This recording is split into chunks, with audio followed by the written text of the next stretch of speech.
Are you seeking effective techniques to regulate your emotions, conquer intrusive thoughts, and build healthier connections? Delve into Book 1 and explore the intricate aspects of anger management. In Book 2, embark on a journey of emotional healing through CBT. Hello, this is Eric Holt, and you are listening to Anger Management and CBT.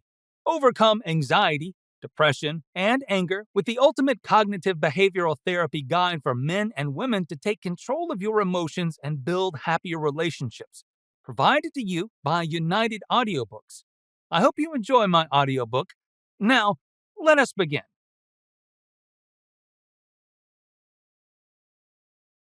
Introduction. You have both negative and positive emotions.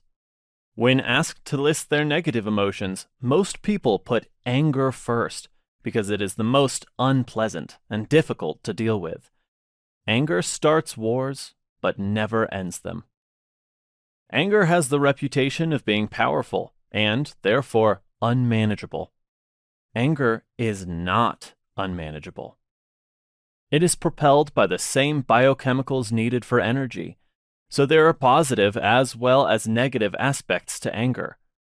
Learning how to balance the energies of anger is ideal and will lead to feelings of control over yourself and other negativities in your life and environment. Humans are social beings, and it's essential to survive in a world where negative external events may impinge upon your contentment and happiness. In addition, the positive aspects of anger can move you towards self-improvement and help you make changes in your life and the environment around you. Negative reactions will help make you miserable and alienate others. If negative expressions of anger victimize you, knowing what organic conditions you have is required to promote anger management.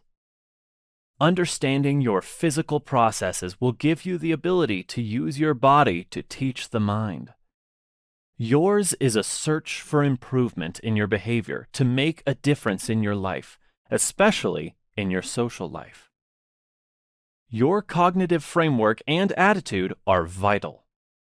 If others perceive you as negative, they will say, "Oh, that person is a grouch." You may think you have good reasons for being angry, but others don't care. People will avoid you if your moods swing from one side to the other. Perhaps you are troubled by that, but let your environment dictate your day because it's easier. Some well-tested and researched techniques may aid in your quest for balance. Those of you who are willing to take on the laudable quest to embark on this challenging journey toward anger management are to be congratulated. This world has a negative bias. If you ask for your friend's opinion on your essay, they will point out errors peppered with her own opinions. Positive anger, though, can initiate a mindful movement that promotes the success and survival of the ego. Positive expressions of anger are psychological and physical reactions against injustice, prejudice, and the like. All this energy within you leads to a negative or positive reaction. Too often, that reaction is negative due to the bias mentioned earlier. The balance between positive and negative expressions of anger is crucial. How can you get control of your impulsive reactions? Read on. What is anger? I'm mad at you. You have some nerve saying that to me. Who do you think you are? You're angry. You have targeted someone for saying or doing something that doesn't measure up to your beliefs about yourself and your environment. Secretly, you want life according to me. You are concerned with the survival of your ego. Ego is your sense of personal identity. It is who you are, and you feel you have an inalienable right to respect. Thomas Jefferson, the third President of the United States, wrote in the Declaration of Independence, "We hold these truths to be self-evident, that all men are created equal, that they are endowed by their Creator with certain unalienable rights, that among these are life, liberty, and the pursuit of happiness." Does liberty mean you can say and do whatever you want, whenever you want? Wars have been fought over who's right and who's wrong. And when one side wins the war, it's assumed they were right. Really? Why do people raise their voices when angry? To gain control. To win. What is the result? Fear. Others fear you, but you should fear what you've become. In the above case, the person suspends their cognitive skills and substitutes emotions indiscriminately. Some anger results from frustration and the consequential feeling of helplessness. Both the people who are instigators and those who are their victims are immature in their handling of the situation. Instead of responding to those scenarios appropriately, they permit their negative emotions to seize control of their mind and body. According to psychologist Rick Hansen, our brains are wired to scout for the bad stuff. This harks back to our mammalian roots. In prehistoric times, humans were one of the smallest animals and relatively weaker than other mammals. Although Raymond Novaco of Indiana University has separated anger into 3 modalities, cognitive, somatic affective, and behavioral, those appear to be one and the same. An extreme degree of anger is usually called rage. This occurs when a person lets loose with undifferentiated outrage, which is generally displaced onto another person or object. The angry person takes no responsibility for their outburst.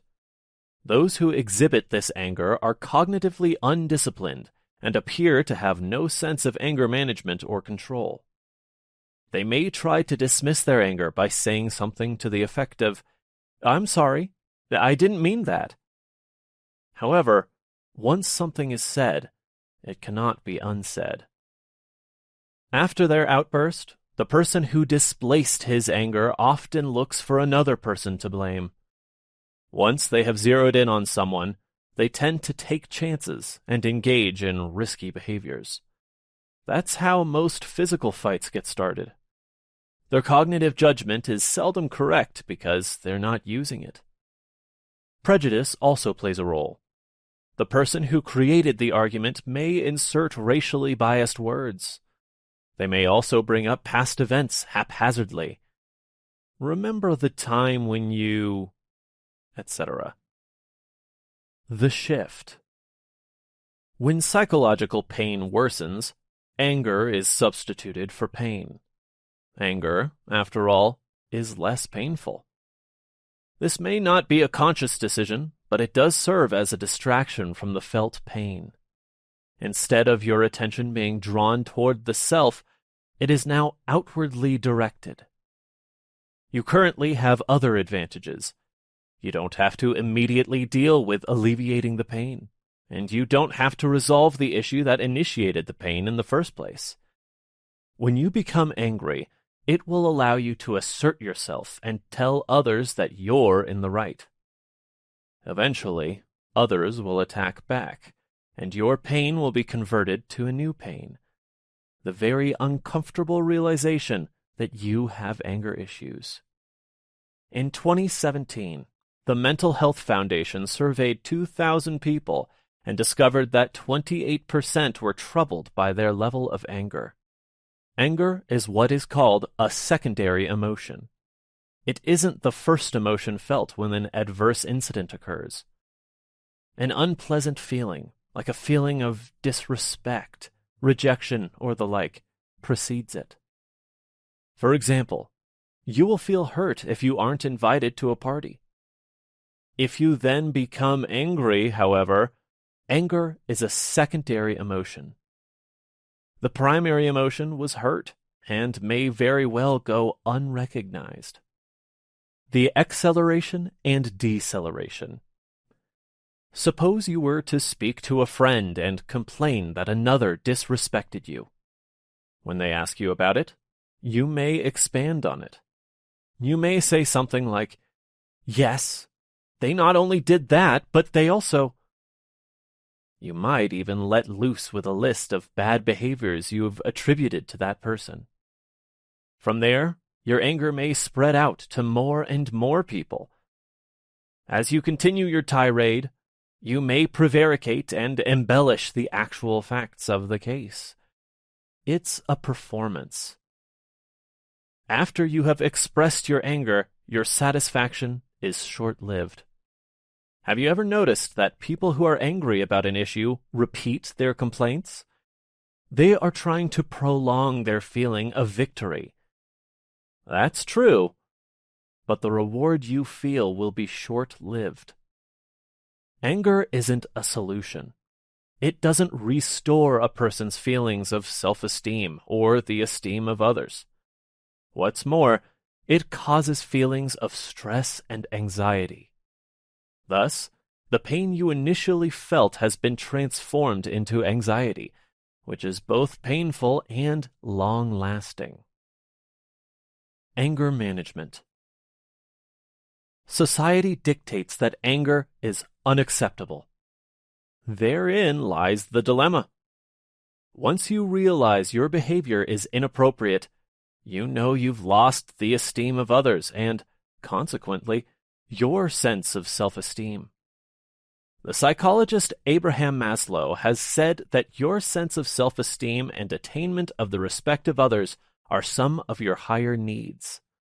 It can be very painful to incur a blow to your esteem, and you just want the pain to stop.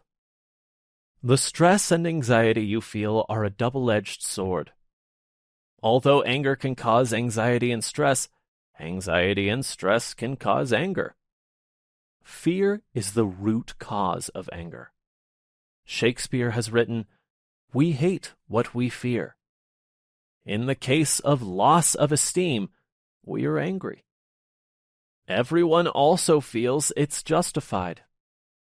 Conquering anger craves action, but only action that works for the survival of the ego. To resolve your anger, you must put it aside for a short time to make it go away. The process is almost as uncomfortable as dissolving the offense itself. The most powerful tool there is for doing such is to confront it truthfully. That is yet more frightening, as we don't know what we will find.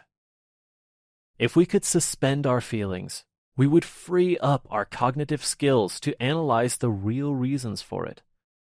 That isn't easy to do because of the negative bias present today.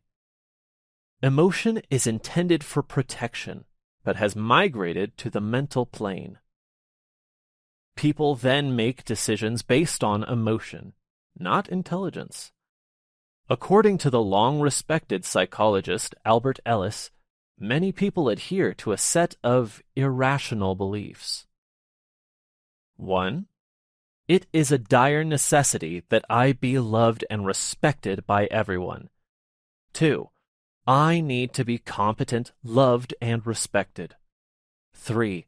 Certain people are bad, vicious, mean, or evil. 4. Those people deserve to be punished for their errant behavior. 5. It is catastrophic if things do not go the way I want them to. 6.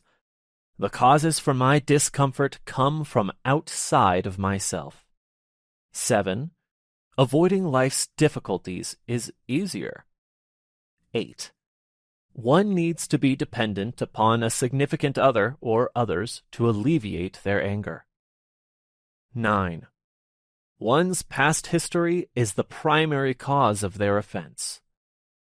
10. We should become quite upset if another becomes angry. 11. The reason for my rage lies outside of myself. 12. Our worth depends upon how we handle our anger. Cognitive behavioral therapy. Cognitive behavioral therapy, or CBT, is the latest trend in dealing with anger. The list above highlights the irrationality of beliefs that can trigger anger. They emerge from one's cognition, but are warped and distorted. Again, the reasons for that are emotional. That, in turn, comes from an area of the brain that regulates emotion. Emotions are necessary for existence, as they control behaviors you engage in to protect the ego. CBT emphasizes the analysis of one's beliefs for accuracy, rationality, and results of the potential beliefs they've developed from those conclusions. Cognitive therapy is essential as a means of resolving anger issues. It takes great courage to re-evaluate the thoughts that led to your feelings of anger. Many of the conclusions you have formulated need to be more accurate. First of all, you have drawn a universal application for those beliefs. For example, number 2 states, I must be competent, loved, and respected at all times. That belief, of course, is unrealistic. Dialectical therapy is a facet of cognitive behavioral therapy. It relates to one's disturbing thoughts about the real or imagined offense. Those give rise to more secondary thoughts that bombard you, like the fear of destruction or fears of further retribution due to your anger. Cognitive behavioral therapy includes restructuring one's beliefs that led to the emotional reaction.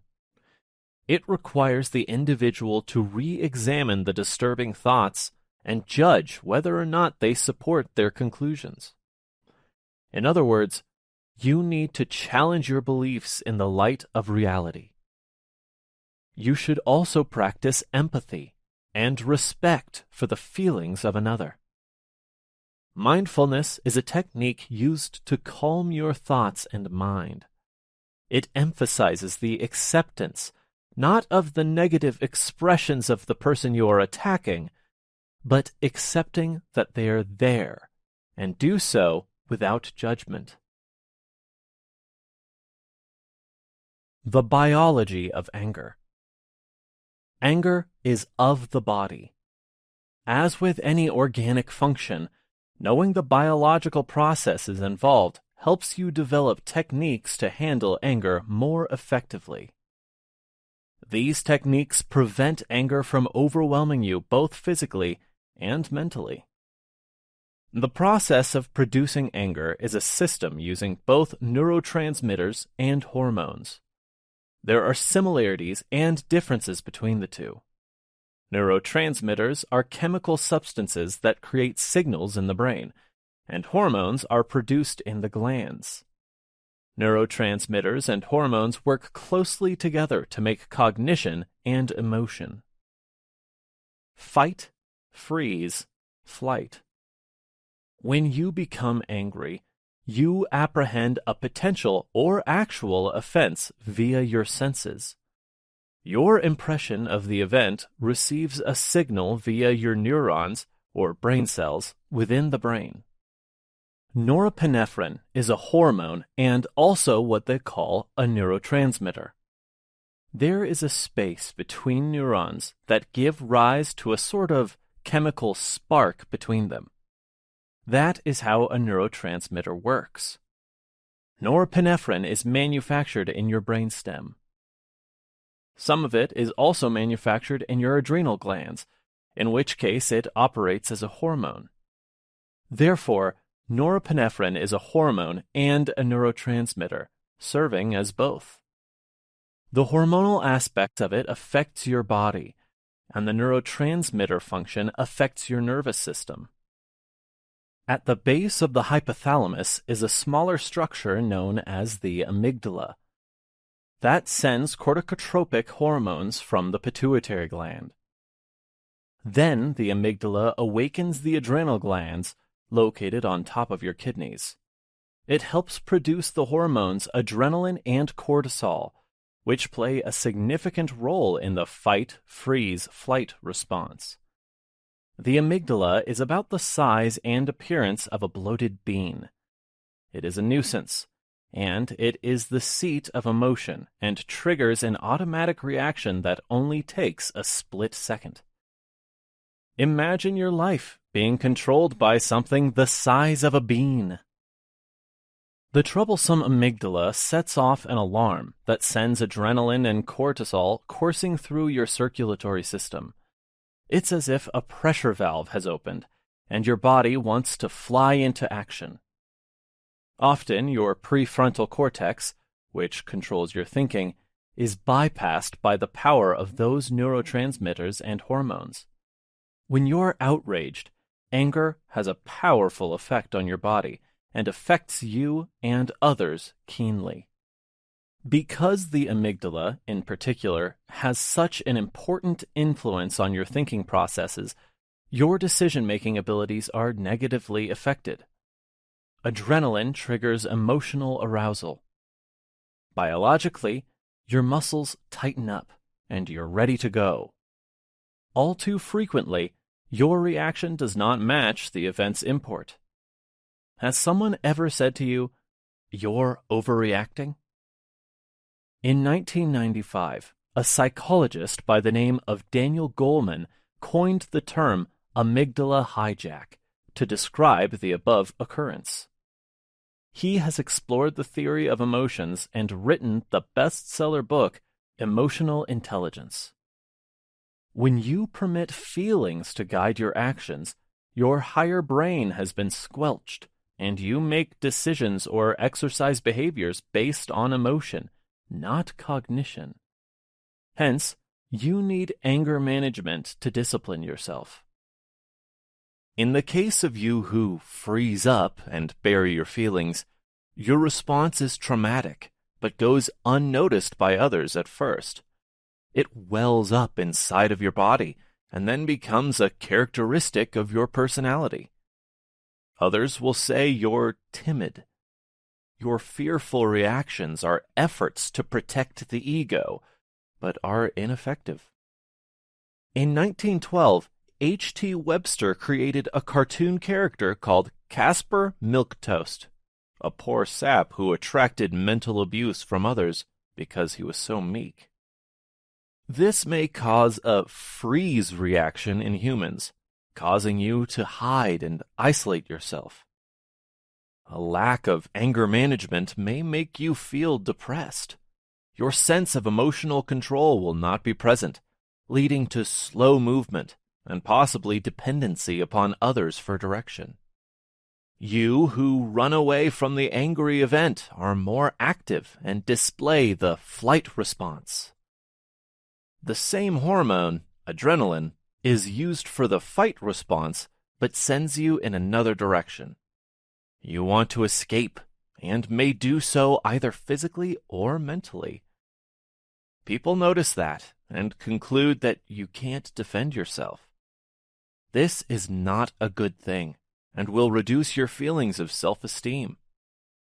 When others are asked their opinions of you, they will say, "She's nice," and nothing more. How unfortunate. An imbalance of any of these responses will cause chronic stress. Each of you who becomes aware of that imbalance wants to learn to manage the amount of stress caused by these reactions. Self-hatred. The fight with oneself. The fight, freeze, flight scenario is intended to protect the ego. Anger can initially be directed outward to defend one's ego from harm, the fight response. Once the biology alters due to sudden mood changes, fight can switch from fighting with others to fighting with oneself. When anger is directed inward, its victims will actually start to reject themselves. They may be consumed by guilt or blame. Sometimes this is caused by trauma felt at an early age. It may also be experienced later on. Self-hatred results from believing that trauma is one's own fault, regardless of whether or not it's true. Self-hatred is blinding. You desperately need an emotional balance in your life. The rescue hormone that will do that for you is serotonin. Serotonin is a regulatory hormone that helps you control your emotions. However, an overabundance of it will make you moody.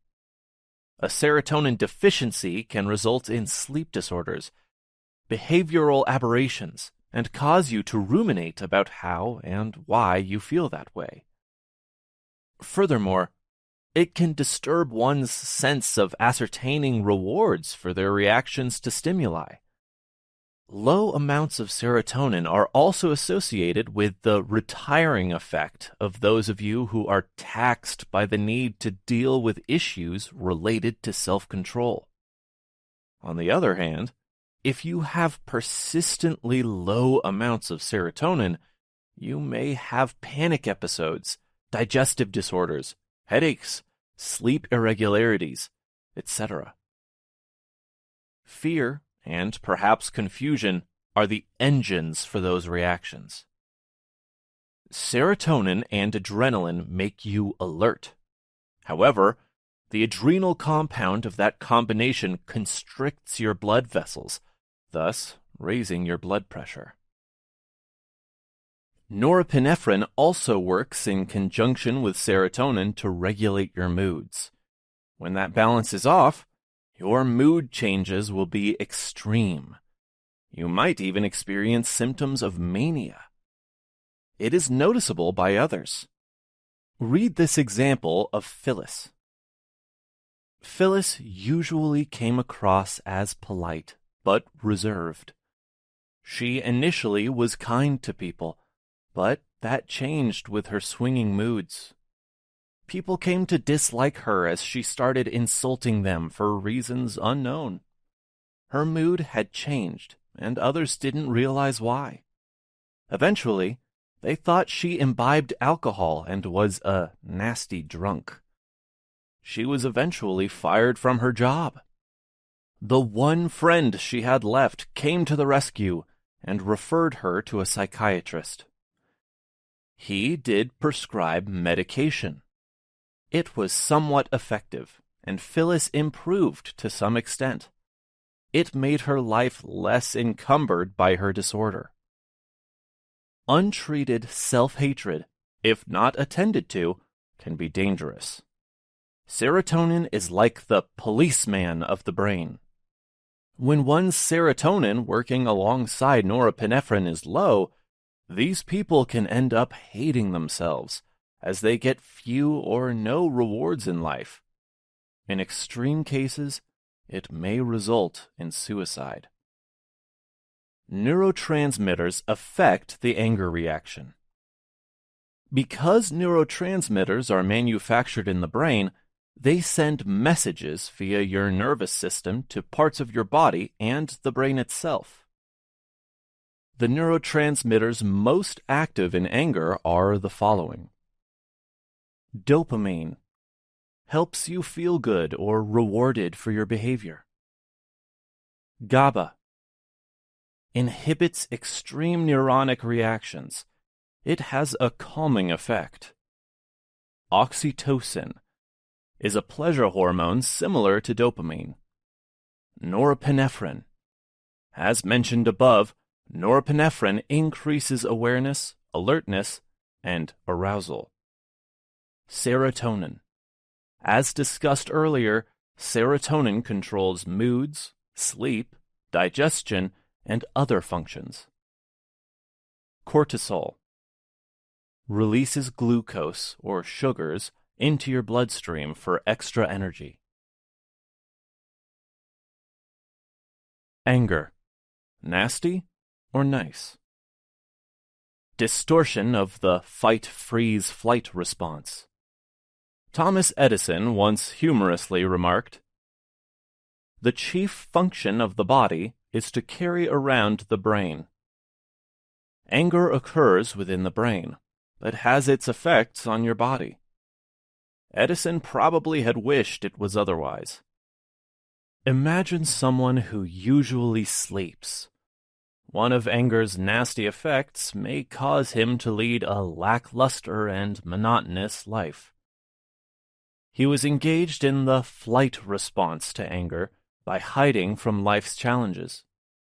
He betrayed a vibrant life for a disappointing ransom, malaise and inactivity. While dealing with anger is challenging, handling it healthily brings about a life worth living. You who run away from dealing with anger, the flight response, often develop anxiety that can cause stomach ailments. In that case, you may stunt the healthy functioning of your solar plexus, a tight network of ganglia, nerve networks, located above the stomach. You may also be victimized by the pent-up anger that settles there. You can display symptoms of nervousness, like trembling, and even moving around spastically. The added energy you suck from your body can cause people to say you're energetic, but disappear when most needed. Those of you who freeze up are paralyzed by indecision and depend on others to lead your life. The triggers for that are much the same as for the aggressive form of anger.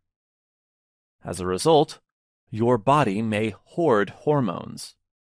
Intellectually, you may not feel the full effect of the stimulating event and make poor decisions. This may also happen when you are traumatized. If you are exposed to a low level of trauma over a prolonged period of time, the freeze reaction is stronger, and your trauma may be deliberately excused. There have been many cases where an abused woman tolerates abuse for a long time. They say they've forgiven the abuser, but he repeats his behavior. Of course, the freeze reaction is detrimental to your well-being, regardless of the situation. It is one of the most significant causes of anxiety. It may also bring about obsessive-compulsive disorders. Those of you who explode when things don't go your way will be subject to its effects. You are among those who demonstrate the fight aspect of anger. Buddha has said, "You will not be punished for your anger. You will be punished by it." This truism will cause you to seek relief from stress. In addition, you may develop the practice of blaming others rather than yourself for your reaction. At the heart of your anger is the mistaken belief that others are wrong and you are right. When you see that others pull away from you, you may feel guilty. Why are you angry? Researchers have indicated that 1 out of 10 people have anger issues. That's an astounding number. Childhood experiences shape your behavior as adults. In the home, anger may become a common occurrence. Children quickly learn that it is acceptable. Moreover, they don't learn the true and loving words they should say to family members and others. It is frightening if a parent is ill and confined to bed. Children will feel it as keenly as their healthy parents. They will feel helpless or resentful if they have to help out in little ways, like bringing food to the sick parent. What's more, their regular routines will be disrupted. Routines bring security. Most children are usually healthy, save for minor injuries. If a parent is very ill, this will frighten them. They are also affected by that as an adult, even though the experience occurred years ago, and they thought they had forgotten it. Again, as an adult who has seen that with their parents, they will remember how they felt. When someone has lost a parent, there is a substrate of guilt. They tend to feel that they could have prevented the death. They may also manage to review their relationships with their deceased parent or parents and find them wanting. They may become angry at themselves and feel guilty. Guilt is totally non-productive. Children quickly learn what their parents expect of them. When you're a married adult, you carry that learning over to your relationship and assess your spouse's expectations. If one spouse is erratic, the marriage is in danger. If parents are strict, children won't be children. They will play less and be corrected when they roughhouse with others. They will not be allowed to run and play as children do. Sometimes, the mother will become angry when they dirty their clothes. As adults, they will be strict and meticulous. As a youngster, you have now been exposed to stress. For example, you may need to remember to bring permission slips home. You may dodge out of sports practices. Your schoolmates may lure you into activities your parents forbade. You'll likely remember those events and try fruitlessly to relieve the stress that accompanied them. Stress instigates anger. Why should I have to do that? It isn't fair. As adult workers, these people often say, "That's not my job." They will fail to be generous. Teens have to face the challenge of measuring up to the standards of their peers, and they become angry at others or themselves when that doesn't happen. Many become job hoppers because their bosses are stupid. As a teen, perhaps you didn't pass muster with your peers. Maybe you are different. Maybe your hair or clothing isn't like the others. You will then be considered to be an odd duck. That is a blow to your self-esteem and will be carried into adulthood. Anger needs a target.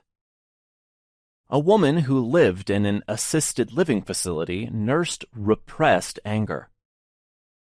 At the communal meals, she went from person to person, insulting them without reason. She had the freedom to express herself, but as a result, she was socially rejected and lonely. People will seek out a target and express their rage while driving, or take out their anger on friends or strangers. They will also seek out people who seem weaker than themselves. The difficulties they incur may be unpredictable and even dangerous. The end result of this behavior is rejection, loneliness, and depression. Bringing your anger home. Many people who have anger issues at work take it out on their spouses or children. This develops a crisis atmosphere when they return from work. Unlike the children who greet their parent or parents upon their return, they will run the other way. Sometimes the other spouse makes an excuse. "Well, you know how mommy is." Children may accept anger as a way of life in the house. Anger displaced is never acceptable. Children, in particular, will displace it themselves and take it out on their neighbors' children or at school.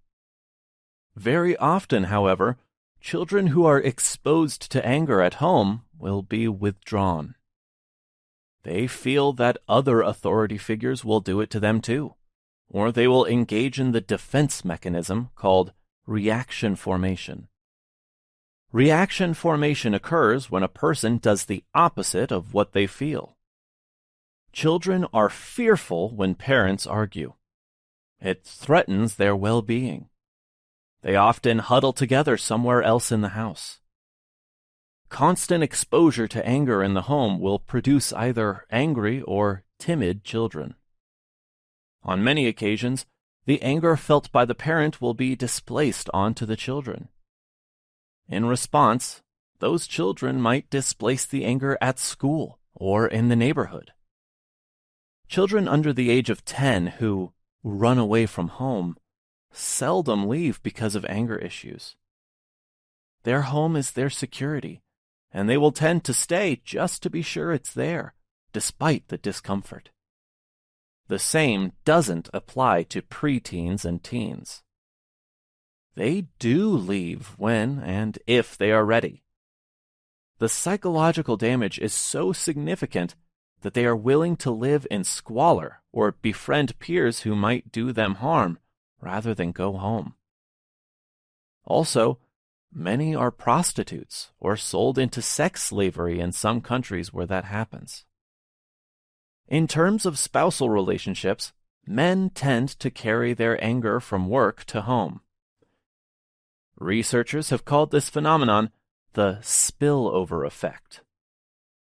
There are gender differences that manifest themselves in this scenario, but not all of them do. They may tend to hide their workplace anger.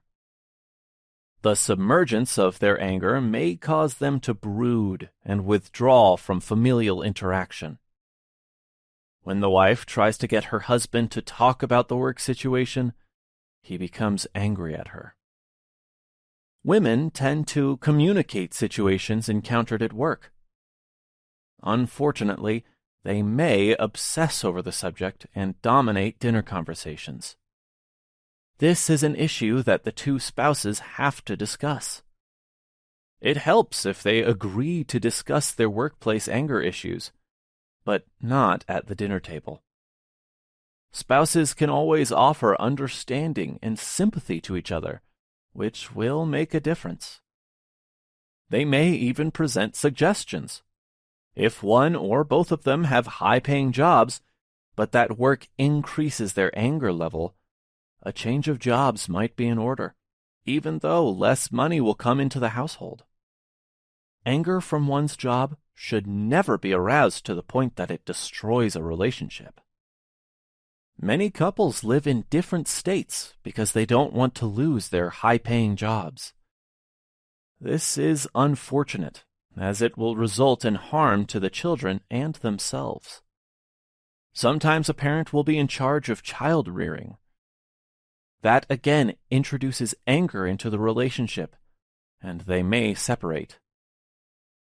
Might is right is a famous saying penned by Arthur Desmond, pseudonym Regno Redbeard. It is the language of those who feel they win through anger, and it's also the language of the streets. Should you be among the people who constantly complain and find nowhere to vent your true feelings, you will develop depression. If your family doesn't support you, you may feel emotionally abandoned. In reality, you're lonely. To compensate, you may seek others who are hostile. If that's true, you may become involved with gangs and law enforcement. Many gangs provide emotional support. They create protocols to join the gang, and success with that affiliation will give you a sense of self-esteem.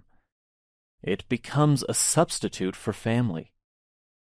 If you are imprisoned, you may even look forward to the fact that prisons will take care of you. At least they will give you a place to eat and sleep. Once you're in jail, there is a struggle for leadership within the prison environment. That, in turn, triggers anger, leading to fights. Then the fight, freeze, flight phenomenon repeats itself. It's a vicious cycle. Cognitive behavioral therapy. In the 1950s, the researcher Aaron Beck developed what is known as cognitive behavioral therapy, or CBT. It has become widely practiced today. As the term implies, the person uses cognitive skills to assess a situation and assign positive or neutral meanings rather than negative ones. For example, if a friend walks away from you, it doesn't necessarily mean they think you're rejecting them. They could be in a hurry or have something important on their mind. If you let this affect your emotional state, it will reduce your sense of self-esteem. It may confuse your reactions. Anger absorbed. People who turn their anger inward don't use their anger. In an old animal experiment, somebody taught dogs to avoid lying in certain areas of their cages when they were given an electric shock. Such practices are now forbidden. In the end, most dogs gave up, fled from the shock, crouched down, and tolerated the pain. They developed a syndrome called learned helplessness. Arnold Schwarzenegger once said, "Learned helplessness is the giving up. It is a quitting reaction that follows the belief that whatever you do doesn't matter." Anger arises from the desire to control a situation or even a person, and you are frustrated when that doesn't happen. You give up. Anger and depression. There is a relationship between anger and depression. Some of you may perennially feel irritable and angry. Have you ever met someone who doesn't happen to be angry, but seems to look for reasons to be angry? If they find none, they create them. They actually seem to enjoy being angry.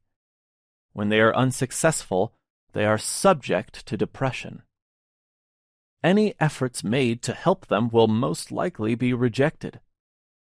The other reason for avoiding remediation is the fact that they know how to be angry, but don't know how to be pleasant. They feel somehow that they've lost their power and control.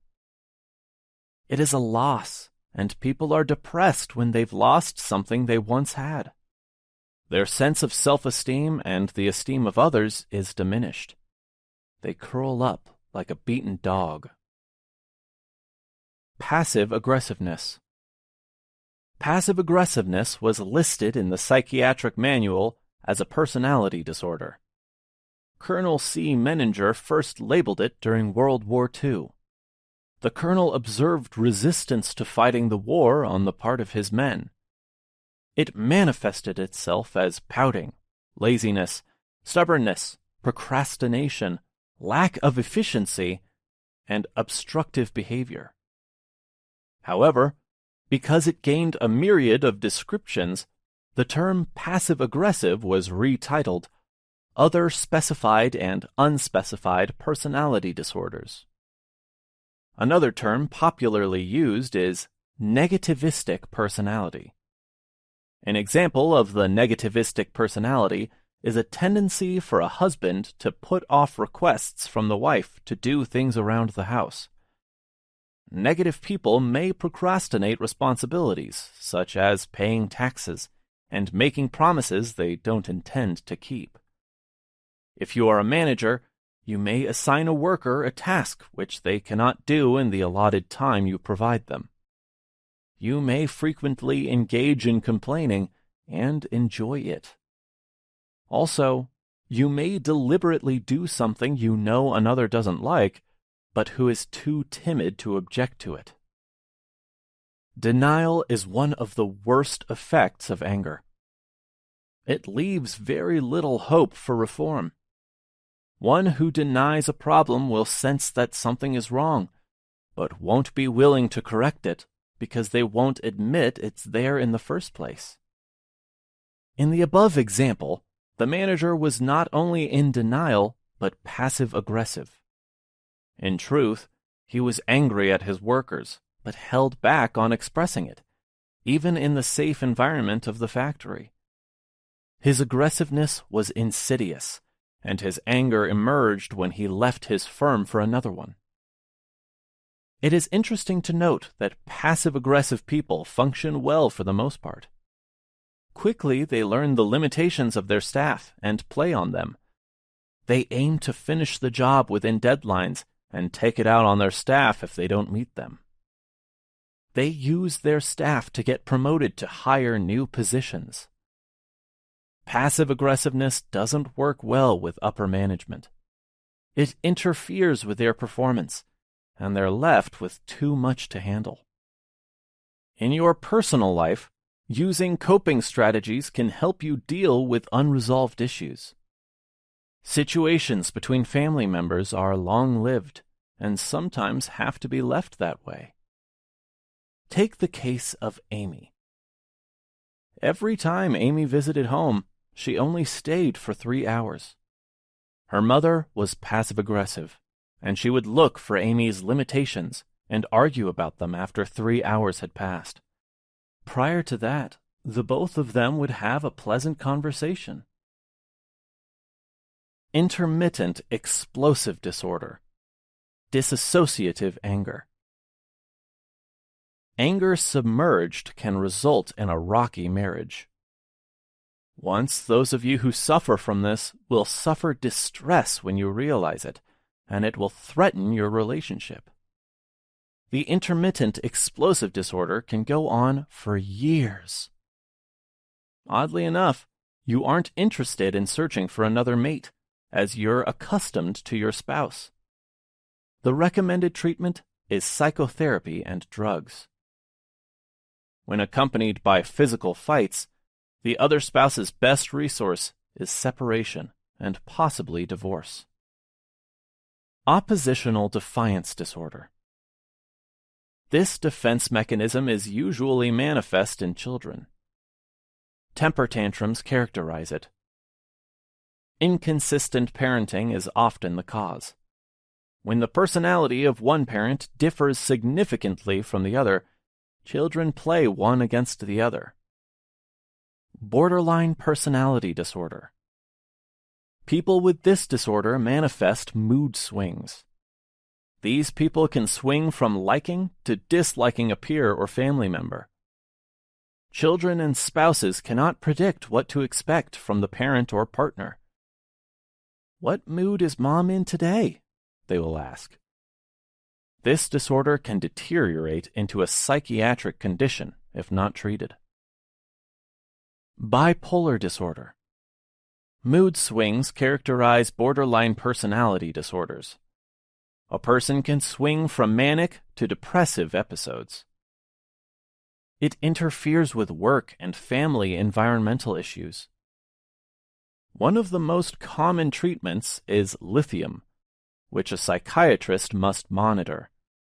The treatment tends to be very effective in mild cases.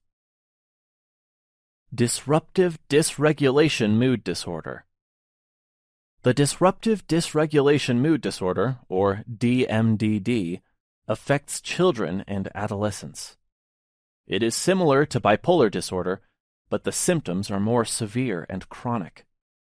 According to the National Institute of Mental Health, it causes frequent irritability in children and adolescents. The children are unable to relate to their classmates and friends. They also don't relate to authority figures and often ignore them. When confronted, they frequently blame others for their mistakes and infractions of the rules. They are sometimes truant.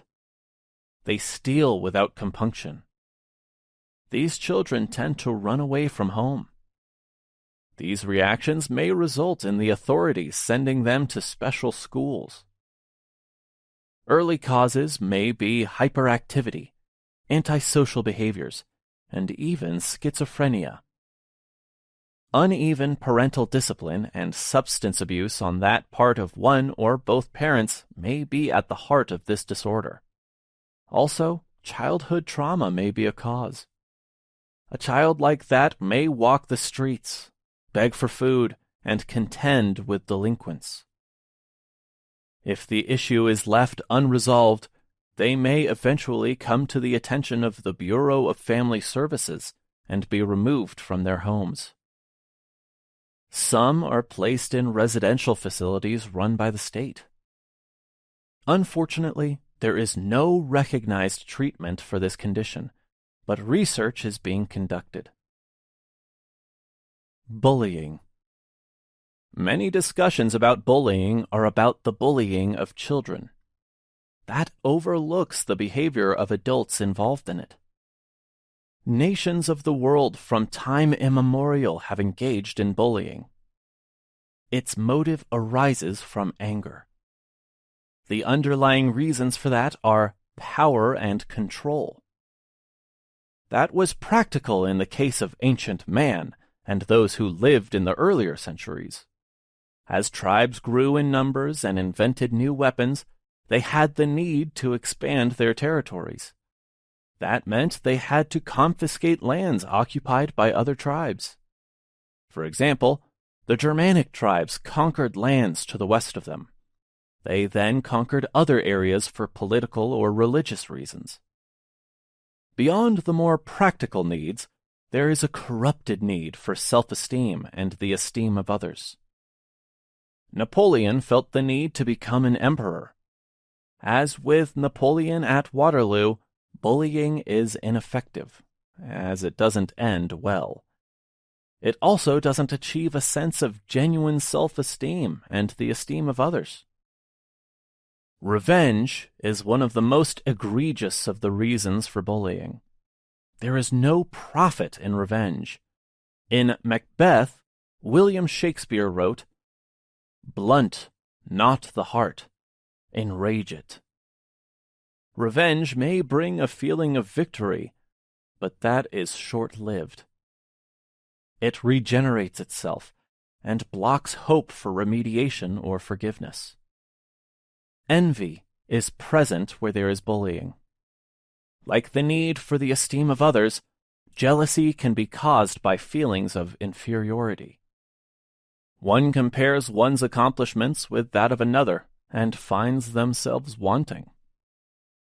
Camaraderie would seem to be a strange reason for anger.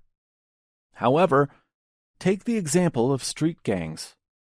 They use physical and mental hostility to gain power, control, and money to fulfill their need for socialization and a feeling of belongingness. Teens may become juvenile delinquents because their family and local environment are negative. Many wear the same t-shirts or tattoos. In a twisted way, the group feels the reward of belongingness and the respect of others in their gang. The effects of anger: nasty or nice? Like raucous crows, bullies of this globe make much noise. Newspapers are plastered with what's wrong, not what's right. There have been efforts to publish newspapers that herald good news, but they aren't successful. When your mom said, "Don't open that cabinet, don't touch the stove, don't run in the house," she has introduced the negative. This world has a negative bias. Wars usually end at the negotiation table only after people and property have been destroyed or damaged. There are no nice responses. Still, there are ways to avoid that negativity from the news media. If you avoid toxic people, you can open yourself up to a new world of nice people. Within your environment at work, you may be sucked into commiserating with friends about your work situations. What about taking the initiative and developing ways to support management? Instead of being critical, make suggestions. Positive uses of the energy created by anger can motivate you to solve problems. You can also engender cooperation from others. That will give you a positive feeling and increase the esteem of others. According to the psychologist Abraham Maslow, the esteem of others is one of your higher needs, and it brings reward. Remember, you can go a long way on anger. That isn't necessarily a negative statement. If you're incensed about an abuse, you can utilize the energy to correct the situation. How many times have you heard people say, "I don't want to get involved"? For example, If you witness a hit-and-run accident, you should take the responsibility of identifying the perpetrator. Many do not. You can feel stronger than others if you do so. People have plentiful arguments about politics. Parents attend PTA meetings to voice their honest opinions. Such behaviors aren't the result of a fight response. They are honest responses to well-thought-out issues. Those people have laudable goals despite the rightness or wrongness of the matter. Demonstrations are the result of the organized efforts of a group of people to meet their goals. Such action will do much to help you contribute to society. Anger can preserve your beliefs and values. Situations that arouse anger may be caused by a discrepancy between your value and belief system and that of others. Once the heat of your anger has subsided, you can compare those two value systems, ascertain their differences, and compare them with your own. In calm moments, you should modify your value system to align yourself with others. Thus, you may find common ground on which you agree. Eustress is a level of anger-related stress that produces a positive result. It is passion. It is a purpose for living. Curiously, one of the hormones engaged in negatively driven and positively driven anger is the same: cortisol. It works in partnership with adrenaline. That hormone will give you the impetus to generate the energy needed to reach a goal by controlling the amount of the molecule glucose. Glucose is blood sugar. The breakdown of glucose provides energy, which is used for the fight-freeze-flight response. Its positive effect is the fact that it adds dynamism to accomplish a goal. The result would be astonishing if you were to apply the energy derived from adrenaline, epinephrine, and cortisol to work toward a positive goal. What's more, you will be transformed by the effort. Unlike the results of harmful anger, you will be rewarded. Eustress occurs when people compete in a race.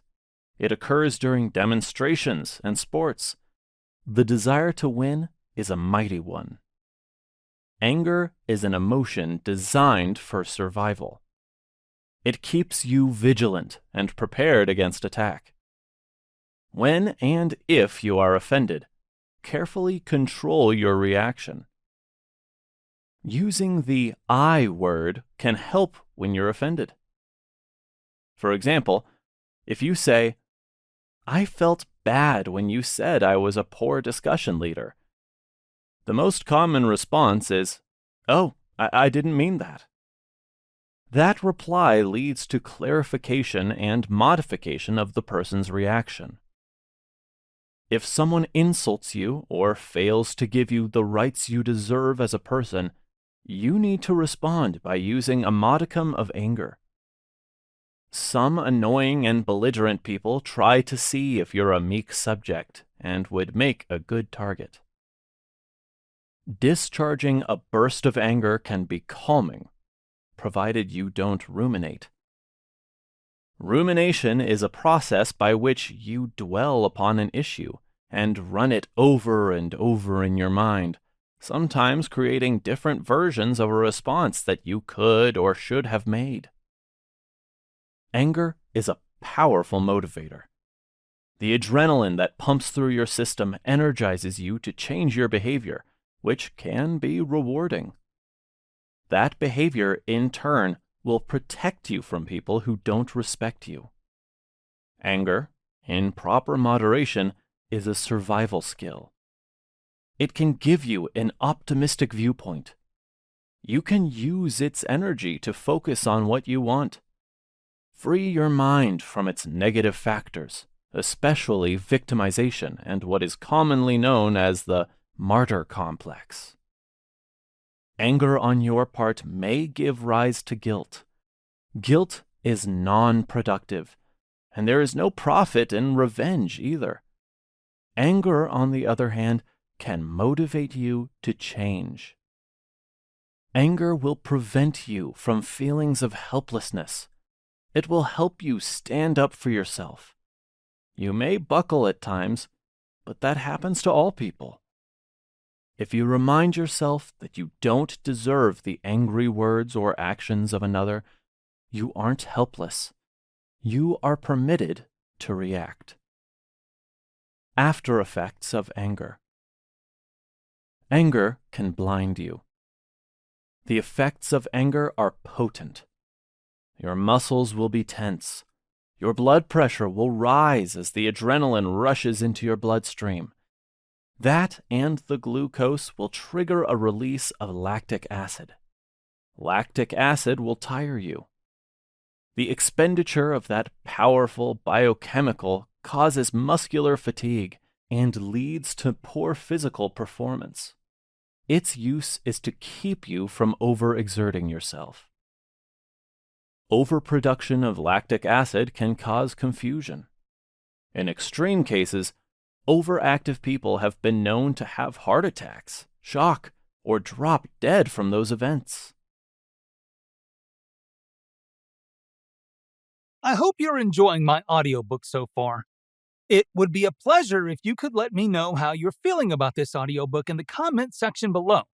We would greatly appreciate it if you would also like the video and subscribe to United Audiobooks to have access to more best-selling audiobooks in the future. Also, please, if you are interested in getting more free audiobooks, please click the first link in the description below. Now, let us carry on with the next chapter.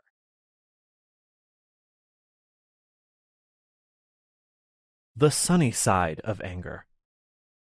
While dealing with anger is challenging, it brings about a life worth living. You can force yourself to look for the positive in life. Rejoice that you have good health. The weather is pleasant, nature is beautiful, and you're escaping the mundane by reading an exciting book. When someone engages in small talk with you, they obviously like you. You who run away from dealing with anger, the flight response, often develop anxiety that can cause stomach ailments. The added energy you suck from your adrenal glands will dispel the intense desire to deal with the stimulating event negatively. Sharing your limitations with significant others will elicit compassion. The power of serotonin. The physical chemical called serotonin is associated with the retiring effect of those of you who are taxed by the need to deal with issues related to self-control. Insufficient serotonin deprives you of the ability to regulate your behaviors. Those of you who suffer from fluctuating amounts of serotonin may sometimes be described as moody. The engine for those reactions is fear. Anger can be affected by depression, panic episodes, digestive disorders, sleep irregularities, etc. Boost those serotonin levels up. Reduce your negativity and propel yourself to act. Persistently low amounts of serotonin may cause depression, and you want to avoid that. Very mild exercise will help. Simply walking your dog will give you the opportunity to meet other people. If you are angry at yourself, you can choose to see the good in life instead. Serotonin, produced in the intestine, is the ringmaster. Haven't you gravitated toward people who seem to be in control of a conversation? They are in charge for reasons you don't quite understand. If you notice, they usually speak at a lower pitch. They speak slowly and deliberately. If you imitate them, you will draw others to you. Don't be surprised if you see 3 or more people listening to you thoughtfully. Daydreaming. Daydreaming is usually discouraged because it's a loss of focus. However, it has a positive aspect. The human body needs its rest. It is pleasant sometimes to let your mind wander. You all need a break from thought, and why not? Usually, your mind will wander about events regarding short-term accomplishments you have attained. Sometimes, creative ideas bombard your mind and are worth writing down for another time. The prolific writer Stephen Cannell once said that ideas rushed into his mind at such an incredible rate that he had difficulty fleshing them out. Isaac Asimov was another writer who experienced the same phenomenon and spewed out one book after another. When you permit this to happen, it will make you feel good. The hunt for dopamine. Dopamine is called the pleasure hormone. It's produced in the center of your brain, in the hypothalamus and the nearby structures, the striatum, substantia nigra, ventral tegmental area, and the nucleus accumbens. Point your finger at your head about 2 inches above your ear and an inch toward your eye. There they are. Their functions are the provision of pleasure. 2 psychological effects of dopamine are reward and motivation.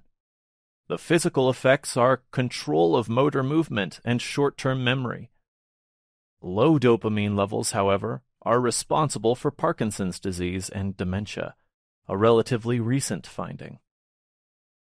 Because the emotive results of dopamine can also give one a feel-good reaction, people are interested in getting more of it. Natural methods of getting that are protein consumption, meditation, sunlight, sleep, music, the arts, and exercise. No doubt you've heard about runner's high. That results from dopamine acceleration. Notice that athletes consume a lot of proteins. When you are angry, you never win an argument, do you? All you're left with is a lapse into insults or profanities. No one is keeping score, so there's no reward in it for you. Then you or the other will back off. The adrenaline that has raced through your body will cause what is called an adrenaline crash. Cortisol, an emergency hormone in your adrenal glands, will shut down its flow. You might even go into a crisis. If not, you'll be tired, have sleep disorders, a sugar or salt craving, and imbibe caffeine to get through the day. To relieve the adrenal shutdown experience, your body will seek dopamine. You will tell yourself you won the argument, but your cognitive mind will tell you that you didn't. Chronic stress will follow. When accompanied by an adrenal crisis, it can be very serious. You will think about your anger, but you're deprived of the energy to continue due to the low level of adrenaline and cortisol. Your mind will move to another subject, far less challenging. So, what is the sunny side of anger? It is a release. In this world, you will also find people who, like you, are given to anger, though it isn't that strong. People like you are often attracted to each other and form a mutual commiseration society. You and they will spend hours complaining. It's an odd phenomenon because, despite the negativity, it will promote feelings of camaraderie. You'll receive reinforcement of your ideas. That will actually raise the amount of dopamine in your body, though it isn't psychologically healthy. However, at least you have friends. There is no pleasure without pain. With every shot of dopamine comes a desire for more. Excessive desire to engage in dopamine-producing behaviors can result in a yearning for more and more. The intensity of that desire can produce a longing for it. Lack of dopamine is the pain felt when one isn't quite satisfied. Because amphetamines are structurally similar to dopamine, Some resort to using those drugs to mimic the positive feelings resulting from dopamine. Those drugs are addictive. The sunny side of freeze reaction. Those of you who freeze up are paralyzed by indecision and depend on others to lead them through life. The triggers of inaction are much the same as the aggressive form of anger, except for the fact that the body hoards the hormones. Intellectually, you will not initially feel the stimulating event's full effect. This may happen when you are traumatized. If you are exposed to a low level of trauma over a prolonged period of time, the freeze reaction is even more vital. Depending on your adversary, this may be your best reaction. It will disarm the other. It will also give you a few seconds to consider your reaction before acting. While the freeze reaction can be negative, others often misread it, and you may be seen as compatible and agreeable. People's reaction to you is, "She's okay." Those of you who suffer from the freeze reaction crave an audience but wait for an opportunity to be included rather than speaking up for yourself. No one notices that you're leaving a negative situation because you're scared. That is not a bad thing. It is intended for your psychological survival. You know your own limits, and it's wise not to surpass them. Those of you who explode when things don't go your way will be subject to its effects. You will demonstrate the fight aspect of anger. Buddha has said, you will not be punished for your anger, you will be punished by it. This truism has led you to seek relief from the stress it causes. The positive side of it is that the discharge of that explosive emotion may help you feel better. It's like fireworks exploding. One grand explosion, and then it's over. You may have to apologize for your outburst later, though. Should you be among the people who express anger and constantly complain, you will find that behavior alienates others in time. The causes are myriad, from abuse as a child, parental neglect, hidden jealousy, recognition of your own limitations, and loss of a loved one or significant other. Those of you who are subject to that feel emotionally abandoned. Anger can also blind you. The effects of anger are potent.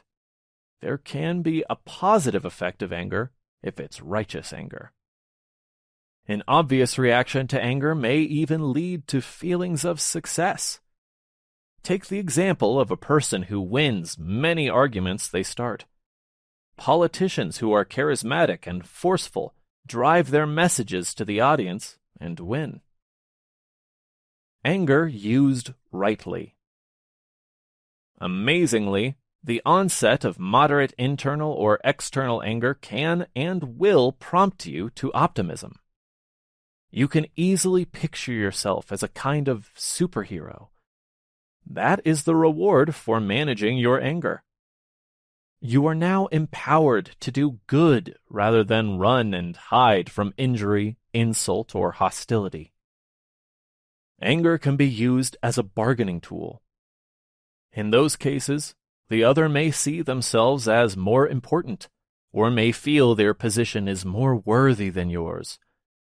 This situation causes you to evaluate your beliefs and judge whether or not they are in harmony with the other. That way, you can get to the heart of the issue.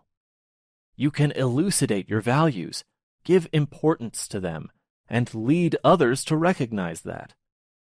Once you have verbalized that point, you have subtly gained control. Do not abuse it. Present options for the other. In any bargaining situation, neither side wins everything they want, but each gets something that will bring about a measure of gratification. This can reward you with cooperation and possibly friendship. In a negotiation situation, Van Cleef et al. Discovered that, in an academic argument, people were more likely to align themselves with the person who came across more forcefully than a happy person. Social status. Larissa Tiedens of Stanford University has conducted a number of studies on anger. She and her co-authors discovered that the person who expresses anger outwardly by facial expression, voice volume, and the like gained more respect than their peers. Those who expressed mild anger and were stubborn in their opinions were more likely to be successful in a business or family situation. Shy and submissive people were perceived as giving little thought to the issue, or were, to some extent, afraid of the stronger person. In an article by Gregory Webster et al. For the Journal of Personality and Social Psychology, he says, altruism is behavior solely to help another being at the cost of the altruist. Many become missionaries, some of whom become politically involved with the governments they see as inadequate. That is where their anger is directed. However, the energy produced by their anger, which is generally mild and controlled, is directed toward the injustices they perceive. It is helpful to the populace. For example, one missionary secured a donated jeep and drove it into the jungles of Bangladesh to treat patients. Another bought an airplane, learned how to fly it, and serviced people in the less populated areas of New Guinea. The latter person died as a result of his altruistic life. Expectations and rewards. Expectation is the anticipation that something good will happen if you pursue a particular behavior or achieve a desired goal. It excites you and holds the promise of a reward. Let's say that you're an excellent chess player. You then compete in college tournaments. You join chess clubs, travel the country, and compete. Many of those contests have monetary rewards, and you're thrilled when you win them. The thrill is the reward, and that stimulates you to play more. You expect to win. You then win many more games, but lose some. During the course of your gaming experience, you study the techniques of the masters, apply them, and you're proud when you win even more. You then consider yourself better than most, and you are. Dopamine floods freely. But what happens when you lose? You're unhappy and angry enough to do better. As said earlier, anger can go a long way. So, you practice and practice. Then, again, you expect to win and feel good when you do. You quickly learn that anger can motivate you to rise to the top. Something happens during this process of winning through your own efforts and dealing with losses. You're less concerned with the series of victories and failures. You're less and less angry about losing. Instead, it is the process that moves you. In 1998, the famous basketball player Michael Jordan wrote a book entitled For the Love of the Game. What he loved was the process of trying to outdo himself, not the game itself. For him, his anger, rightly directed, gave him the energy, through adrenaline and cortisol, to continue. The process motivated him, and he loved the process of competition. What he had done, and you can do, is to convert your anger into energy. Mild techniques of anger management. Those of you who are angry aren't comfortable, and you know it. You may not even be sure why if it's a long-term anger you feel. However, it disrupts your thinking. Anger is like mud, easy to tread into, but hard to get out of. Before understanding why you feel that way, you must calm yourself to think clearly. Those of you who know the reasons for your anger don't want to fly into another rage. Perhaps you're at work, but the anger will interfere, and you won't be able to handle your job. Perhaps you're at home, but again, the anger persists and spills over to your family. Too much fuel for the fire. The worst thing you can do is obsess over your anger and why you are angry. Those thoughts will only fester in your mind, and you will constantly stoke the fire with follow-up thoughts. While controlling your anger takes effort, applying techniques to manage it takes effort. If you sincerely want to quell your anger, just stop. Realize that you're changing channels, so to speak. You cannot undo the past. Let the past fade into the past. Now is the time to move ahead and do something different. Some techniques.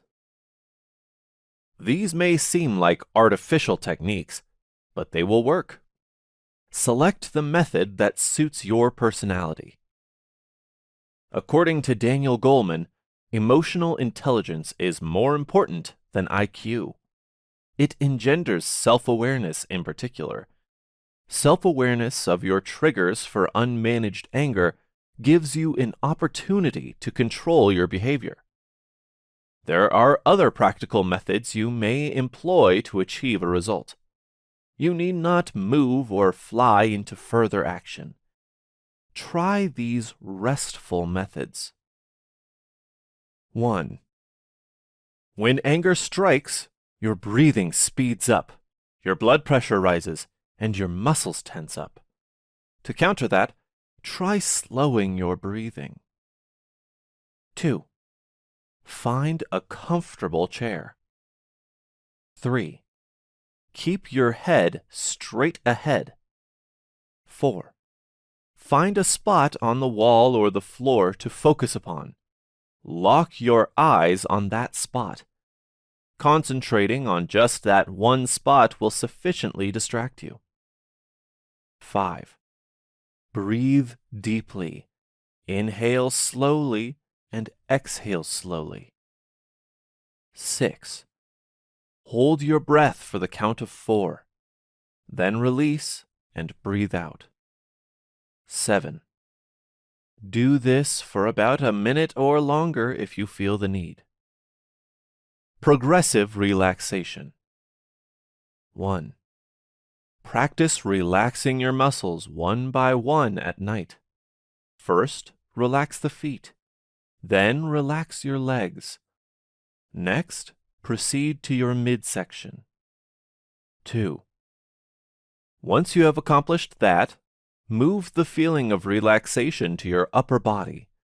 Note that your shoulders may be problematic. Most of you may have a tendency to raise your shoulders when you are pensive. 3. Your arms can be following. Imagine that they are cooked noodles, very flaccid to the touch. 4. Relax your neck and your head. Adjust your pillows to attain the most restful position. Keep your mind quiet and focus only on the relaxation of the different parts of your body. If you do this well, you may fall asleep. 5. Talk to a friend.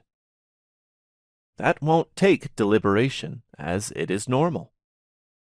However, don't wear your friend out, lest they head the other way when you approach. Be sure to reciprocate by asking the others about themselves. Remember this: a person's favorite topic is themselves. Have you ever studied the conversations of someone who is well-liked?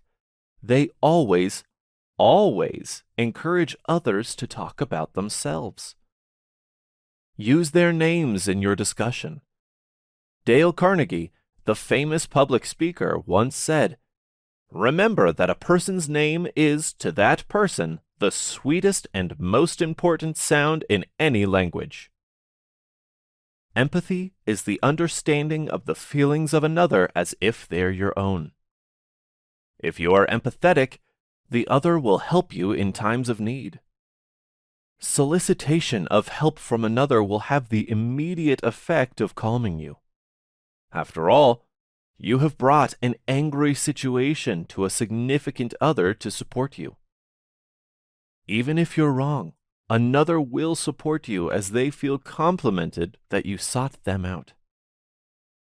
For heaven's sake, laugh. That may be a forced laugh, but magically, it works.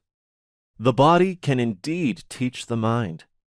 Laughter calls up the pleasure hormones, dopamine, and a flood of endorphins. Endorphins are hormones produced in the brain that purposefully make you happy. Write a letter. Write a letter to the person about the situation that triggered your anger. Do not use a computer. Do it by hand. As you do so, you will notice that you're making many changes as you move along the letter. That is good, as it will help you look at the situation differently each time. Correct your spelling and grammar as you move along. You'll be prompted to write another letter worded differently when you write that letter. Write it. Write it yet another time, and so on.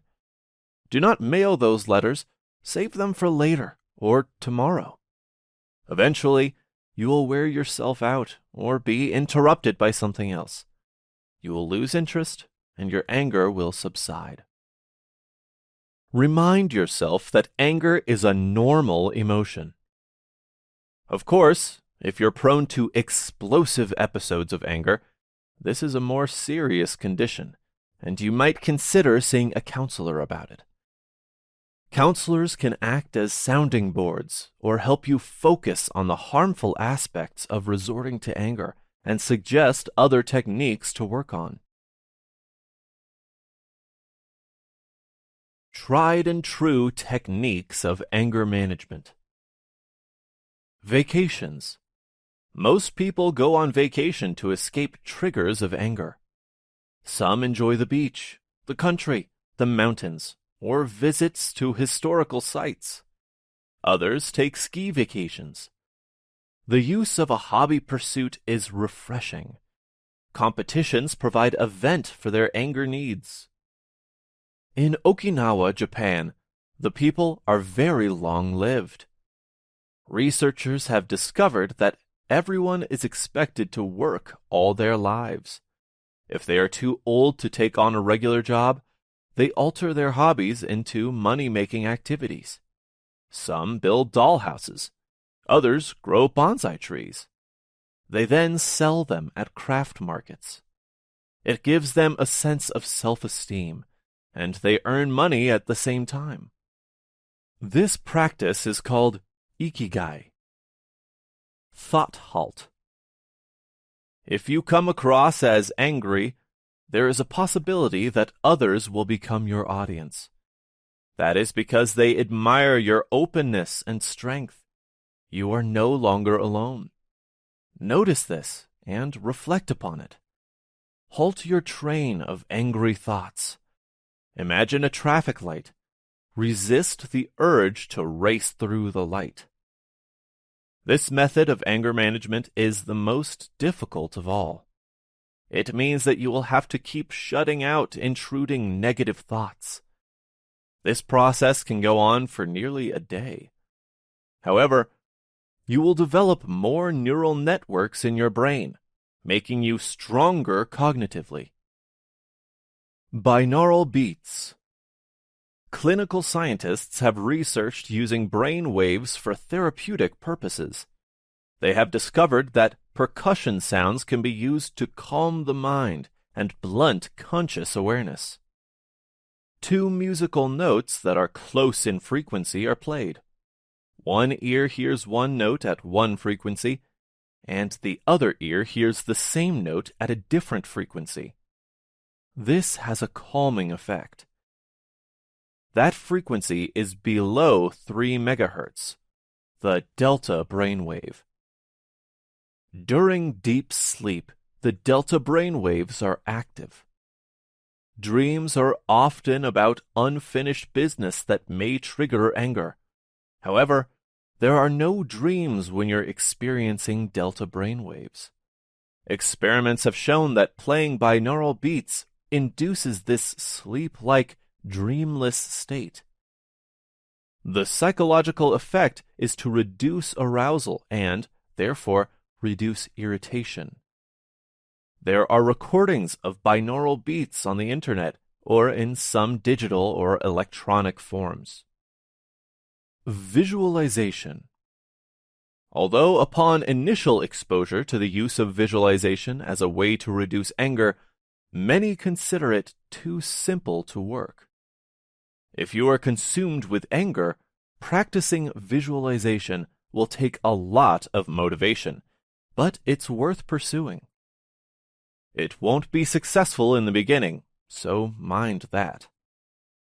Visualization requires that you use all your senses vicariously. In the following example, all your senses are involved. 1. Imagine that you're in a rowboat on a quiet lake. You look up and see the sky. It's like a blue umbrella. The passing clouds travel lazily. Sight. 2.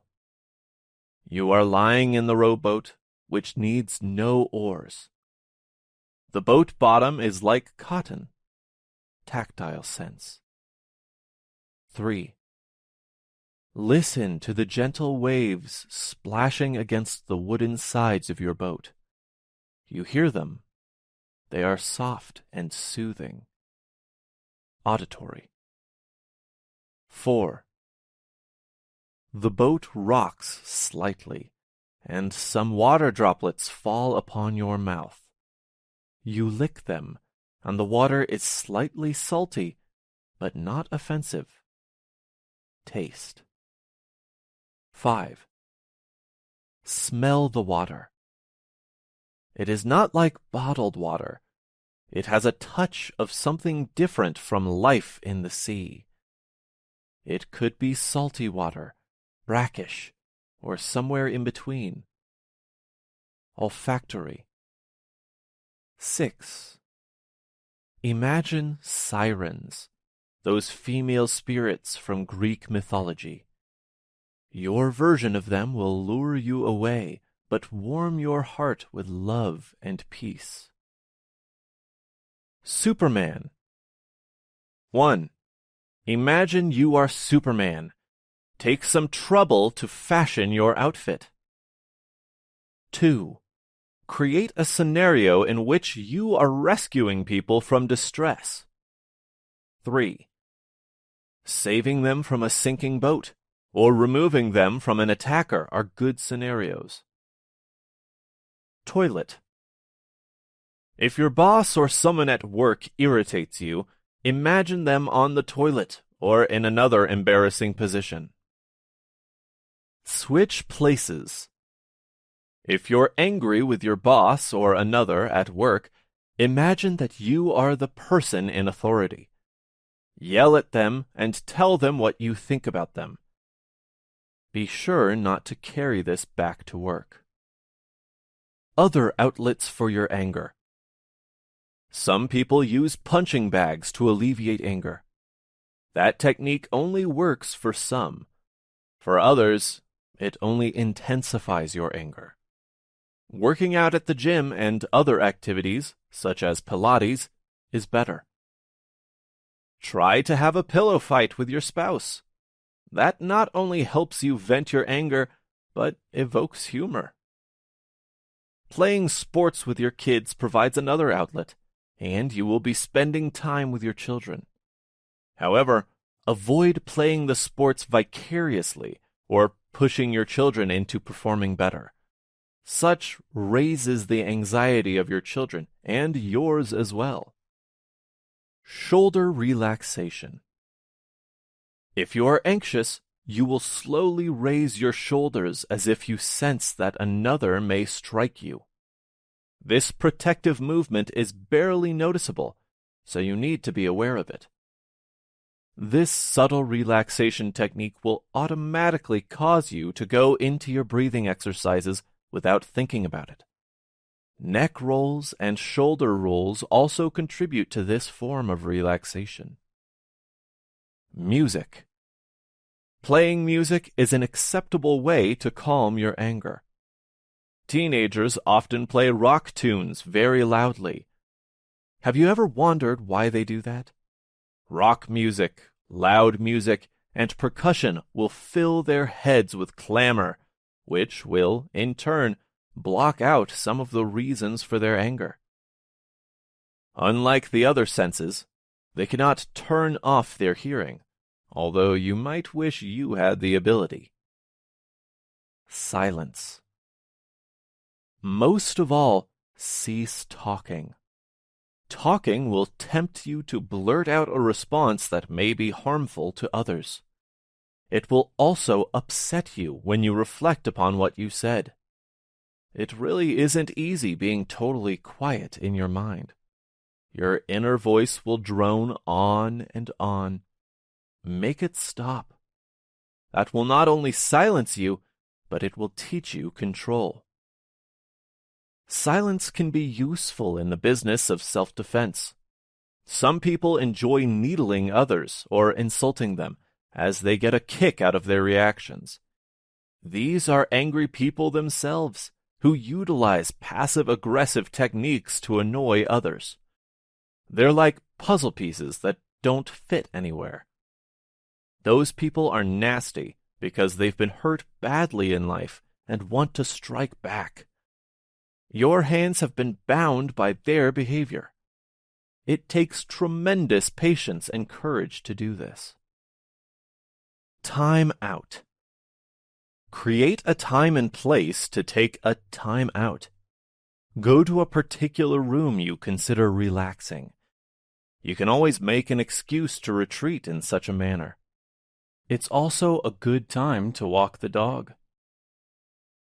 Repetitive movement. Believe it or not, cleaning the house or polishing your car helps. When you finish a pedestrian task, you will feel a sense of pride. That dispels anger. Performing these jobs necessitates repetitive movement. It spawns from routine. Routine brings with it psychological comfort and security.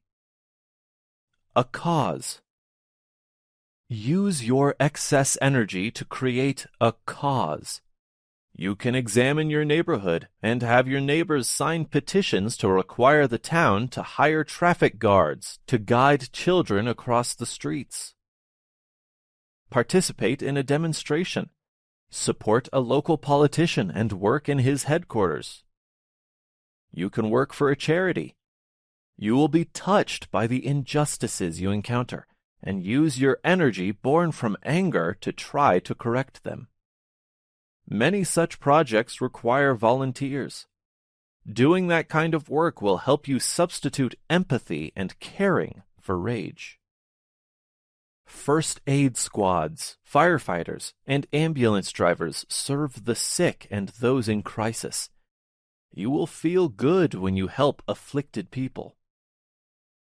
Pet therapy.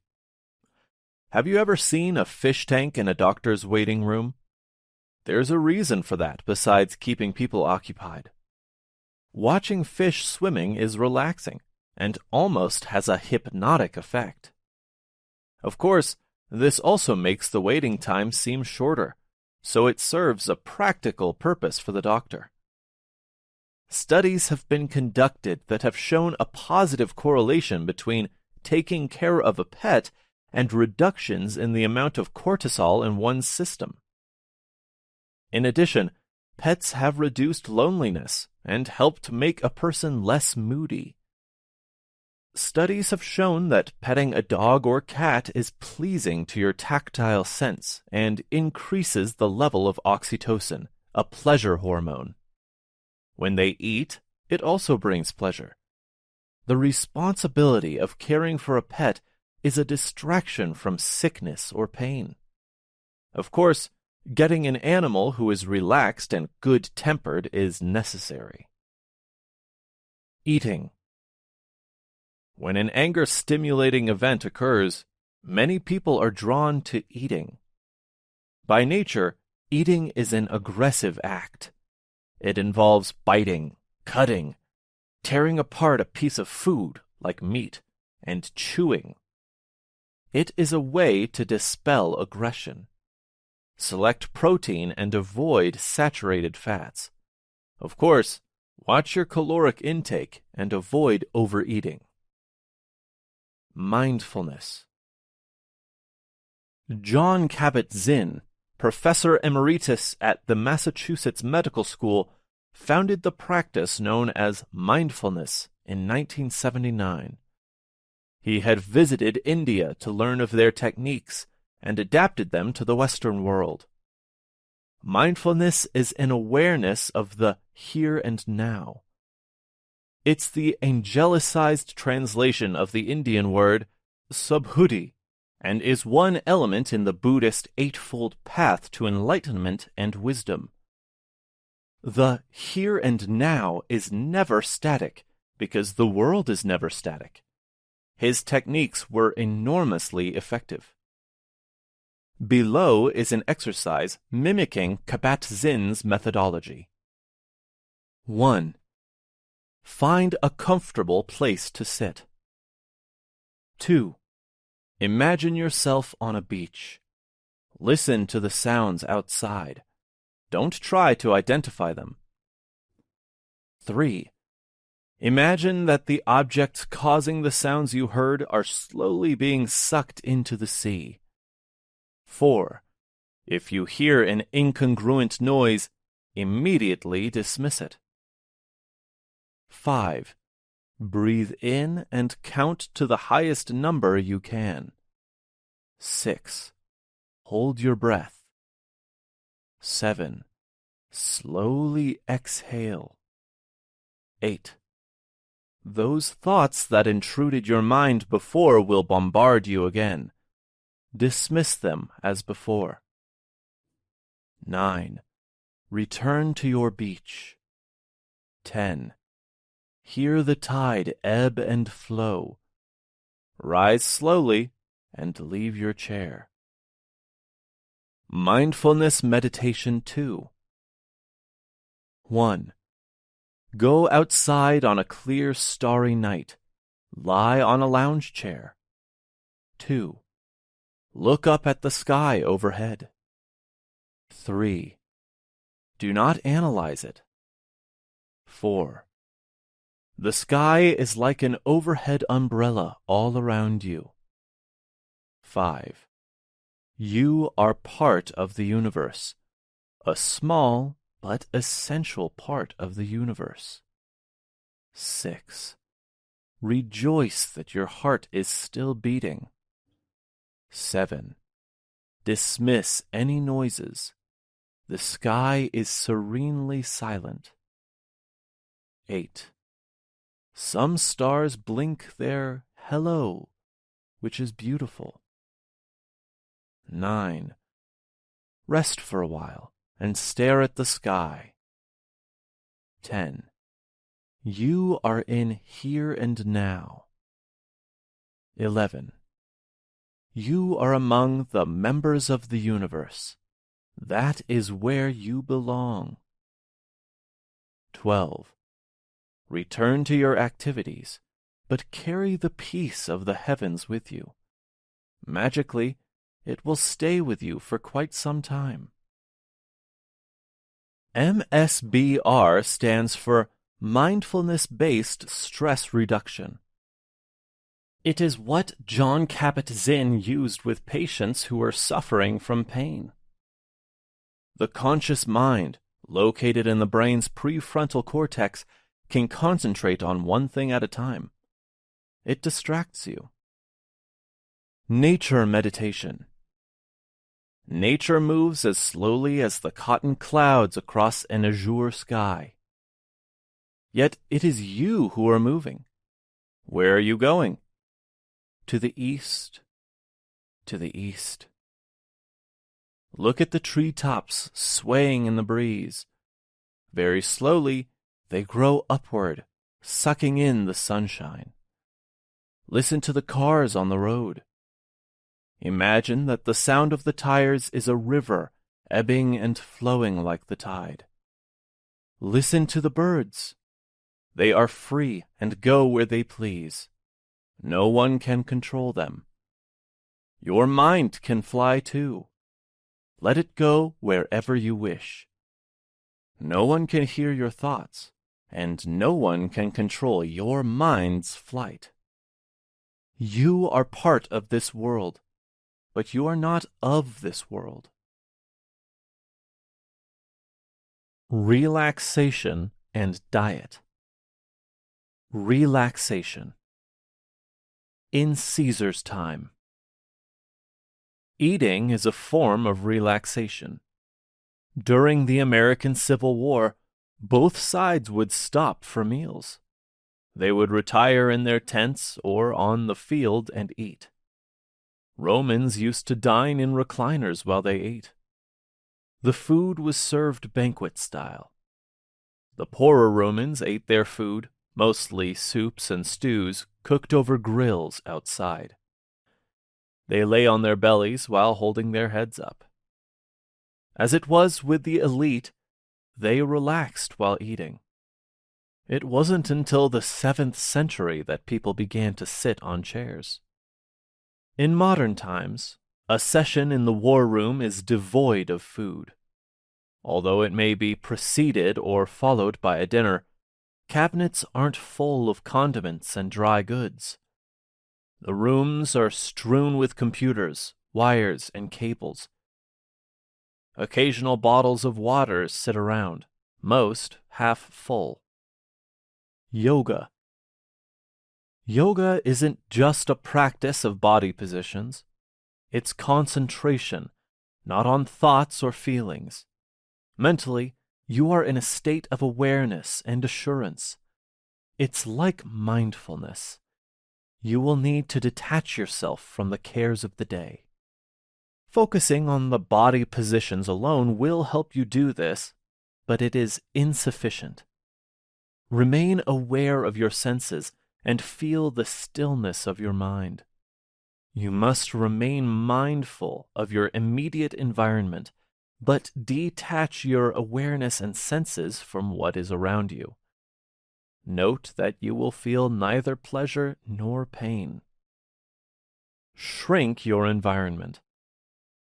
Only some people are suited to working or living in a people-oriented environment. Anger arouses adrenaline, as indicated earlier. To reduce your anger, why not direct the energy you have received from adrenaline to things? It's less stressful because things won't answer back. Reflect upon your skills, strengths, and weaknesses. Entrepreneurial pursuits may suit you better. It will also give you time for relaxation, as you can set your own schedule. Look at your skills as they are today. What are you good at? Set up an individual enterprise. Use some goal-setting techniques. You have shrunk your environment to what you can handle and what you can't. You will be dealing with computers, and it's okay to holler at them. Everybody does. Learn how to relate to vendors and others you must deal with. Keep your emails short and to the point. Most people don't read long emails.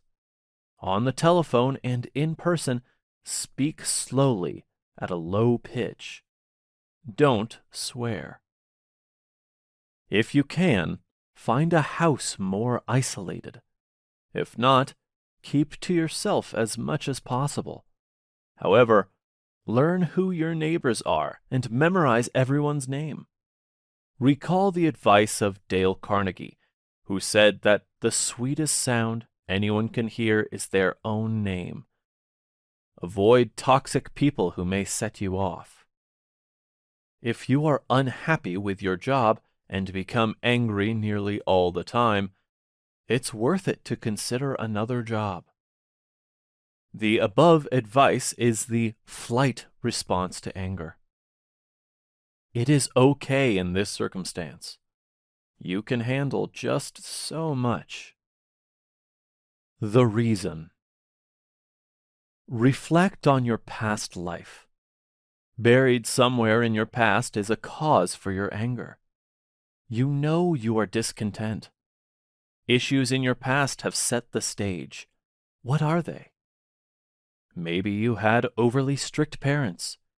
Your mother may have been distant from you and failed to give you affection when you most needed it. That is a cause for anger. On the other hand, they may have been overly strict. Your parents could have been dissatisfied with your schoolwork or behavior. In that case, you might still be trying to please them. That causes frustration and is a cause of anger. You may have been rejected by your parents, not in a physical sense, but because they spent most of their time with your siblings. They may also have their own work to contend with. Gone is the day when the mother stayed home to care for the children. Now, both parents work. Admitting your anger is the first step, and correcting your ways is now your task. No parent was perfect, and neither was yours. Remember, you don't have to become your mother. You don't have to become your father. It is your life now, and it's your responsibility to manage it. Some families may have suffered from addictive problems on the part of a parent. One or both of your parents may have been alcoholics. One or both parents may have paid extraordinary attention to their clothing. Some may have spent a lot of time at parties, leaving you at the mercy of babysitters. Other parents have elected to send their children to boarding schools. Such behaviors are subtle forms of abandonment if it gets out of control. When parents have separated or divorced, it may have affected you negatively. Diet. There are actually foods that have a relaxing effect.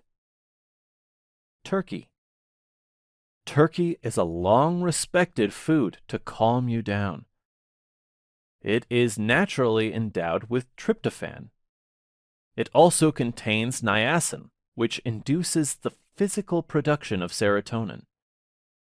As seen in Chapter 2, it is a regulatory hormone that will help you control your reactions. Chamomile. Chamomile is a type of tea. Many people take it to help with anxiety. It's grown in Egypt, India, South America, South Africa, and Australia. Vegetables, vitamins, and supplements. Greens like Swiss chard, spinach, legumes, seeds, nuts, avocados, and whole grains have a calming effect and reduce anger and anxiety. Magnesium helps your body produce the neurotransmitter GABA, a natural relaxing substance. Magnesium is also available as a supplement. Often, it's accompanied by vitamin B6. Doctors often direct anxious patients to take those. Probiotic foods. Matthew Hillemeyer of the College of William and Mary in Virginia conducted an extensive study on probiotic food to help reduce anxiety. Probiotics contain good bacteria that promote gut health. They also reduce social stress, which plays a role in controlling anger. Probiotics include yogurt, olives, sauerkraut, apple cider, vinegar, kimchi, pickles, cheese, cottage cheese, sourdough, bananas, soybeans, peas, and dark chocolate. Miscellaneous foods. Fish, poultry, and eggs boost dopamine. Oranges and blueberries also do. Avoid sugars. As mentioned earlier, sugar provides energy. When funneling into your thought process, it acts as a stimulant and may heighten anger. Carbohydrates are converted into glucose, a blood sugar, which enters the bloodstream, adding to anger-producing emotions. Alcohol. Alcohol has both good and bad effects on the human body. Its initial effect is relaxation, but it can convert into stimulation, depending on your system. Taken in moderation, alcohol can reduce the amount of cholesterol in your body, which, in turn, lowers your risk of a heart attack. It also decreases the likelihood of blood clots, the possibility of getting diabetes, or a stroke. The Mayo Clinic proposes that the allotted amount of alcohol for women should be 1 drink per day, and for men, 2 drinks. Binge drinking is much more risky. Between 4 to 7 drinks daily is unhealthy for both men and women. Of course, alcoholism can create permanent damage organically. Keep your caffeine intake moderate. As rocket fuel in the morning, coffee is acceptable, but you should control your intake. It does have a lot of health benefits. However, too much may make you tremble. The dreaded E word, exercise. To displace your anger elsewhere, exercise is recommended. When you are exercising, you're concentrating on your body positions. Your anger has built up energy via the adrenaline pumped into your circulatory system. This energy seeks an outlet. Exercise is a means by which you can displace your anger. As you exercise, you won't think of anything else. You needn't do difficult exercises either. Below are a few exercises that aren't too taxing, but will have the desired effect of dispelling your anger. You can make them more challenging by using weights on your legs. In addition, you can use dumbbell-like weights to raise your arms. Walking.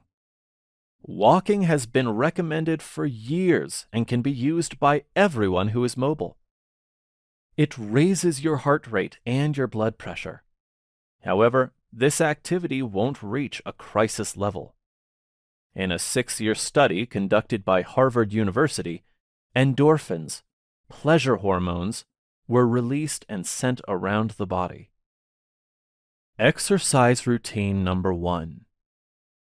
1. Stand up with your arms at your sides. Step forward, then step back. Swing your arms while doing this. Repeat this 4 times. 2. Step to the left, holding your left arm up horizontally. Step to the right, holding your right arm up. Repeat this 4 times. 3. March in position, again swinging your arms. Do this 10 times. The above is a warm-up exercise. When you're angry, your muscles will tense up, and your muscles may be stiff, so the above will help make your muscles supple. Exercise routine number 2. 1. March in place and bend your knees up high. Cross your arms in front of you while doing so. Do this for approximately 4 minutes. 2. Hold your right arm in the air and bend your body to the left. Then switch sides and hold your left arm in the air. Do this 4 times or more if you think you can. 3. With both of your arms stretched out in front of you, bend to the right, then bend to the left. Do this 4 times. 4. Lie on your left side with your arms propped up to hold your head. Lift your right leg up and down 10 times. Lie on your right side and do the same. 5. Lie on your back. Put a rolled up towel between your knees and squeeze. Do this 8 times. 6. Get on all fours. Lift your right leg up. Bend your knee and kick back. Do this 8 times. Switch sides and do the same to your left side. 7. Sit and rest your torso on the back of your palms. Bend your legs. Kick forward and backward with your right leg. Then kick forward and backward on the left leg. Repeat 8 times. 8. Lie on your back. Then lift up your legs and move them as if you're pedaling a bicycle. Do this 8 times. 9. While lying on your back, lift your right leg and bend your knee so that it reaches your midsection. Do the same with your left leg. Repeat this for about a minute. 10. Lie on your stomach. Bend your body upward, holding your bent arms on the floor. Lift up your upper body. Do this 8 times. 11. Lie on your back, crossing your hands behind your head. Legs should be bent and feet flat on the floor. Sit up and twist to the left, then to the right. Repeat 8 times. 12. Stand with your legs apart. Hold your arms outstretched in front of you. Bend your legs slightly, then squat down and up. Do this 8 times. Exercise routine number 3. 1. Stand with your hands on your hips. Place your legs as wide as you can. Tilt your head to the right, then to the left. Do this 5 times. 2. Stay in the leg position as above. Put your arms in front of you, palm to palm. Push as hard as you can. Do to the count of 20. 3. Stand with your hands on your hips. Bend to one side, then to the other side. Do this 5 times. 4. Lean against the wall and place one leg slightly behind you. Back that leg up until you feel a gentle pull on your calf muscle. Hold for 10 seconds and release. Repeat with the opposite leg. Try to do this 10 times. Hold onto a countertop if you feel unbalanced. Exercise routine number 4. 1. Sit on the floor with your legs wide apart. 2. Touch your left toe with your right finger. 3. Touch your right toe with your left finger. The above exercise stretches your back. Don't do it if you have lower back pain. Exercise routine number 5. 1. Sit on a hard chair. Slide down to the edge of the chair. Hold on to the sides of the chair. 2. Lift your butt up and down 10 times. 3. Lie down. Squeeze your butt 10 times. Exercise routine number 6. 1. Stand at the kitchen counter. Go up on your toes 4 times. 2. At the kitchen counter, go up on your heels 4 times while holding on to the counter. Keep your balance. 3. Sit down. Place your feet in front of you. Bend the toes toward you 4 times. Try to bend them up as far as you can. 4. In the same position, point your toes. Do that 4 times. Exercise routine number 7. 1. Lie on your back. Slowly bend the right knee, sliding the heel to your butt as far as possible. Kick your foot up. Do the same to your left foot. 2. Bend one knee, foot flat on the floor. Bring the opposite knee up towards your chest.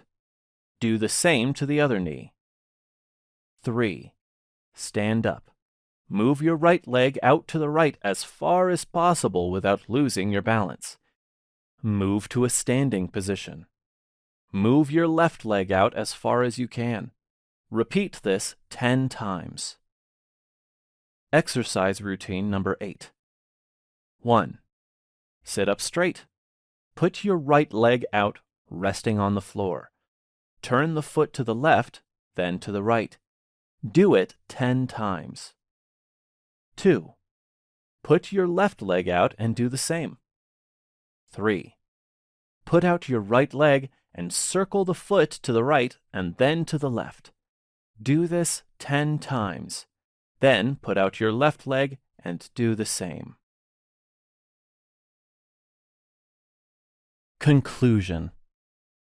This book is intended as a guide, but not a binding constitution. You have covered areas about many different aspects of anger. The biology of anger was explained, as it will help you understand what is happening in your body when you are angry. Now that you understand the physical consequences of anger, you will know how to rectify it. Anger, as elucidated here, isn't always bad, despite its notorious reputation. Without anger and your other emotions, you will have traded life for that which it seems.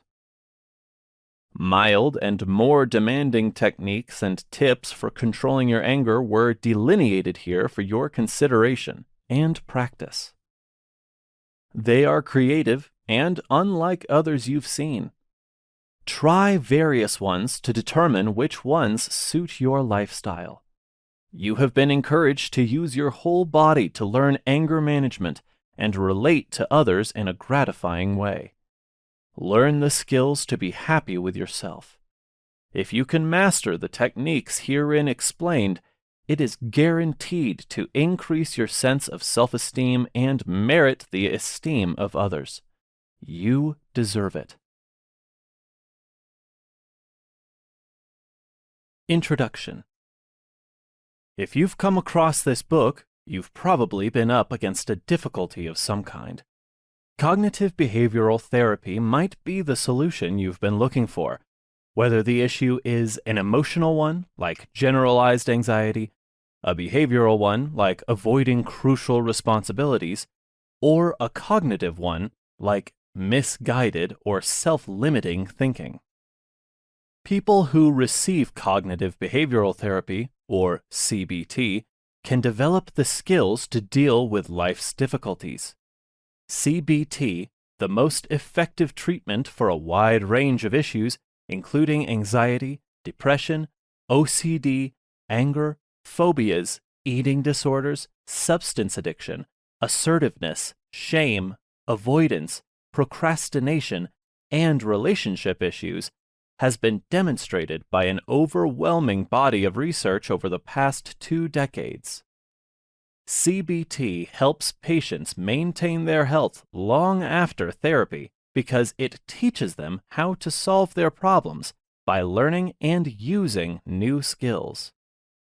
Even if you have no background in psychology, there's a good chance you've heard of cognitive behavioral therapy. It is a very popular form of talk therapy that is practiced all around the world. CBT is probably something you've experienced if you've ever spoken with a mental health therapist, a counselor, or a psychiatry practitioner in a formal environment. You've probably heard about the effects of CBT if you've ever heard friends or family members describe how a mental health professional helped them identify unhelpful thoughts, patterns, and behaviors and helped them change them so they could more successfully work toward their goals. CBT is one of the methods in the psychologist's toolkit that is most often used. although it is founded on simple concepts, it can provide incredibly favorable results when put into practice. This book will examine CBT, how it works, and how you may use its principles to enhance your life. Introduction to Cognitive Behavioral Therapy, CBT. CBT, often known as cognitive behavioral therapy, is a powerful method of talk therapy. You can control your emotions, urges, and fears using CBT. Negative behavior can therefore become better. However, not all therapies are equivalent or focused on the same outcomes or objectives. For instance, whereas immersion therapy intends to change or eliminate a specific fear quickly, talk therapy can help work through long-term issues or anxieties. But how can you choose the best therapy for you or your family? What matters is what your goals are. Cognitive behavioral therapy, or CBT, can be ideal for you if you're looking for a shorter-term, solution-focused therapy to change or improve undesirable habits and cognitive patterns. Because anxiety, depression, and autism often coexist, CBT helps reduce common symptoms such as tantrums, outbursts, obsessions, and distractions, all the while giving you the confidence, attitude, and less anxious existence you need. What is cognitive behavioral therapy? Do you often feel anxious and worried? Do you experience stress, hopelessness, or difficulty restraining intrusive thoughts? Cognitive behavioral therapy, CBT, or talk therapy, examines the connection between your feelings, thoughts, and behavior. The fundamental goal of CBT is to make you more conscious of your negative thinking so you can react to situations more skillfully. CBT is delivered through a series of sessions with a mental health practitioner. The goal is to provide resources that can be applied to address unhealthy thought and behavior patterns and lessen discomfort. CBT can be beneficial in the treatment of many various conditions, such as depression, anxiety, PTSD, substance misuse, and eating disorders. Additionally, it can help overcome emotional trauma, manage a chronic condition's physical symptoms, cope with grief and loss, and overcome stressful situations in daily life. If medication is not the best option, CBT may be suggested alone or with other therapies and behavioral modifications. The hardest aspect of change is often taking the first step. If you're on the fence about trying CBT, remember it's a quick fix with few risks or side effects. CBT can be given in person, one-on-one, or in groups with relatives or other individuals experiencing related issues. Online counseling sessions have grown in popularity, especially during the pandemic, and can be a great alternative if you don't have access to nearby mental health facilities or prefer to discuss in private at home. How CBT works. As the name suggests, cognitive behavioral therapy is built on the concepts of thinking, cognition, and behaviors. The CBT's cognitive aspect. The cognitive aspect relates to our thoughts and how they are processed. This comprises underlying assumptions, harmful automatic thinking, and core beliefs.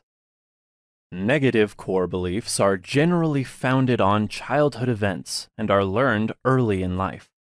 For instance, you may have developed unfavorable opinions of yourself, the environment, or your outlook on the future. You could also have negative core beliefs about other people, such as thinking they are never to be trusted, or always acting dishonestly. The notion that you are somehow inadequate or that my worth is connected with what others think of me are examples of dysfunctional false beliefs about yourself. One of the main cognitive components of CBT involves increasing awareness of these viewpoints and how your thinking is founded on long-standing, unfavorable preconceptions. Your therapist might advise the following to achieve this. Identifying negative thought patterns that might not be real by keeping a thought journal. You may believe things like, nobody cares about me, or if I don't do well, it means I'm a failure. As you become more conscious of these negative beliefs, you can learn to reframe or replace them with more optimistic views, like, nobody is perfect. Reframing your thinking can also teach you to see issues as challenges, rather than concentrating on them and feeling overwhelmed. After all, we all make mistakes, so it doesn't make you a failure. Role-playing. Your therapist might assume a different persona to role-play in anxiety-inducing circumstance. For instance, if you're afraid of going to the doctor for a checkup, the therapist will play the part of the doctor and act out the scenario with you.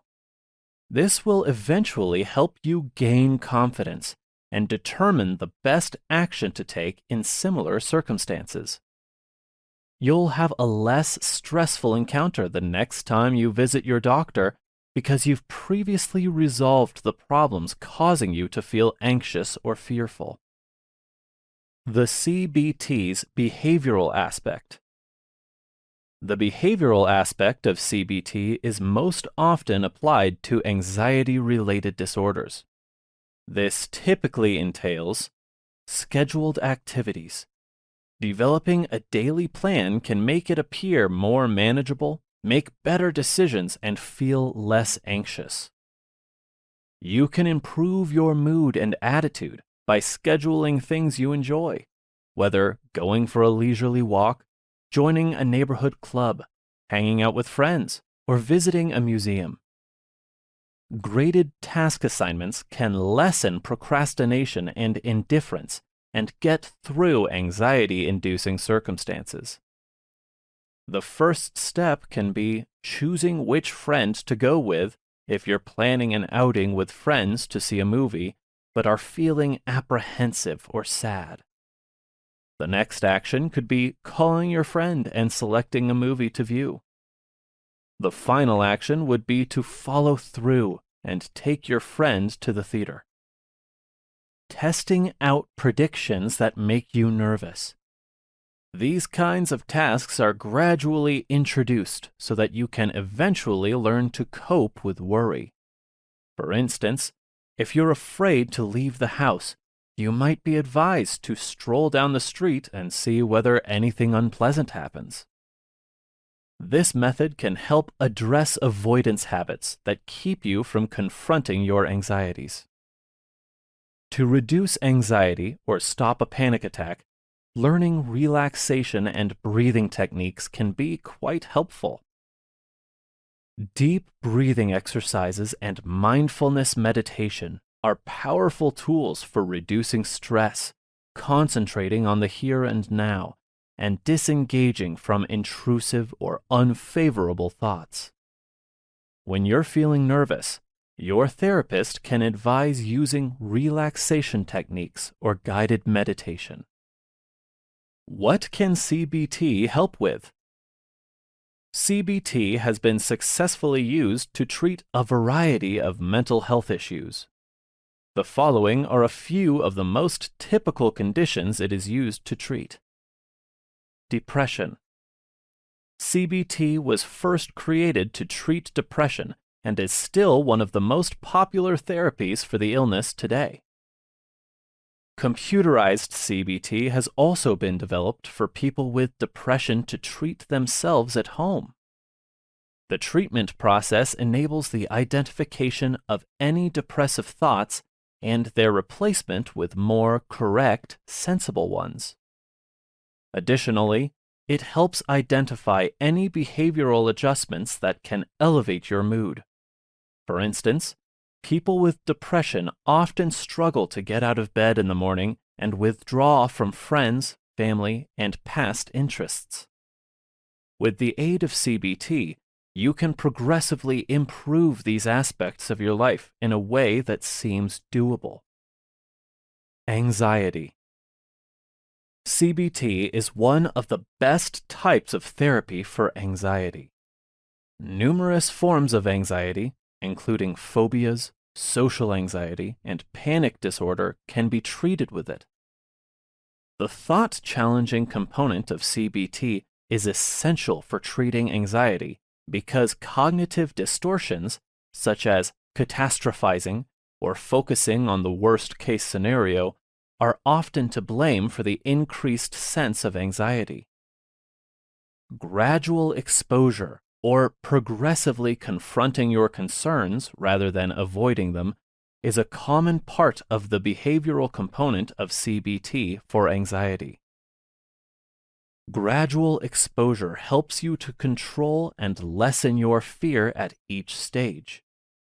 This is a feature of CBT for anxiety that is quite successful. Obsessive-compulsive disorder, or OCD. CBT is one of the main OCD therapy modalities that is advocated.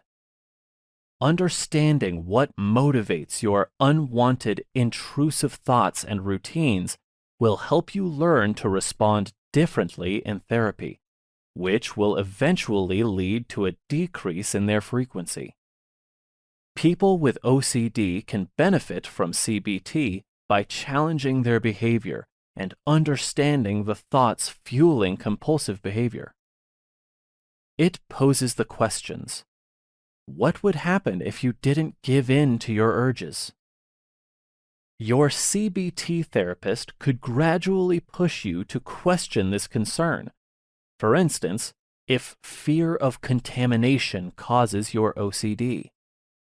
This can entail gradually touching contaminated items without immediately washing your hands. Repeated exposure lessens symptoms over time. Mood disorders. Different forms of CBT are used for many eating disorders and are effective treatments for different disorders.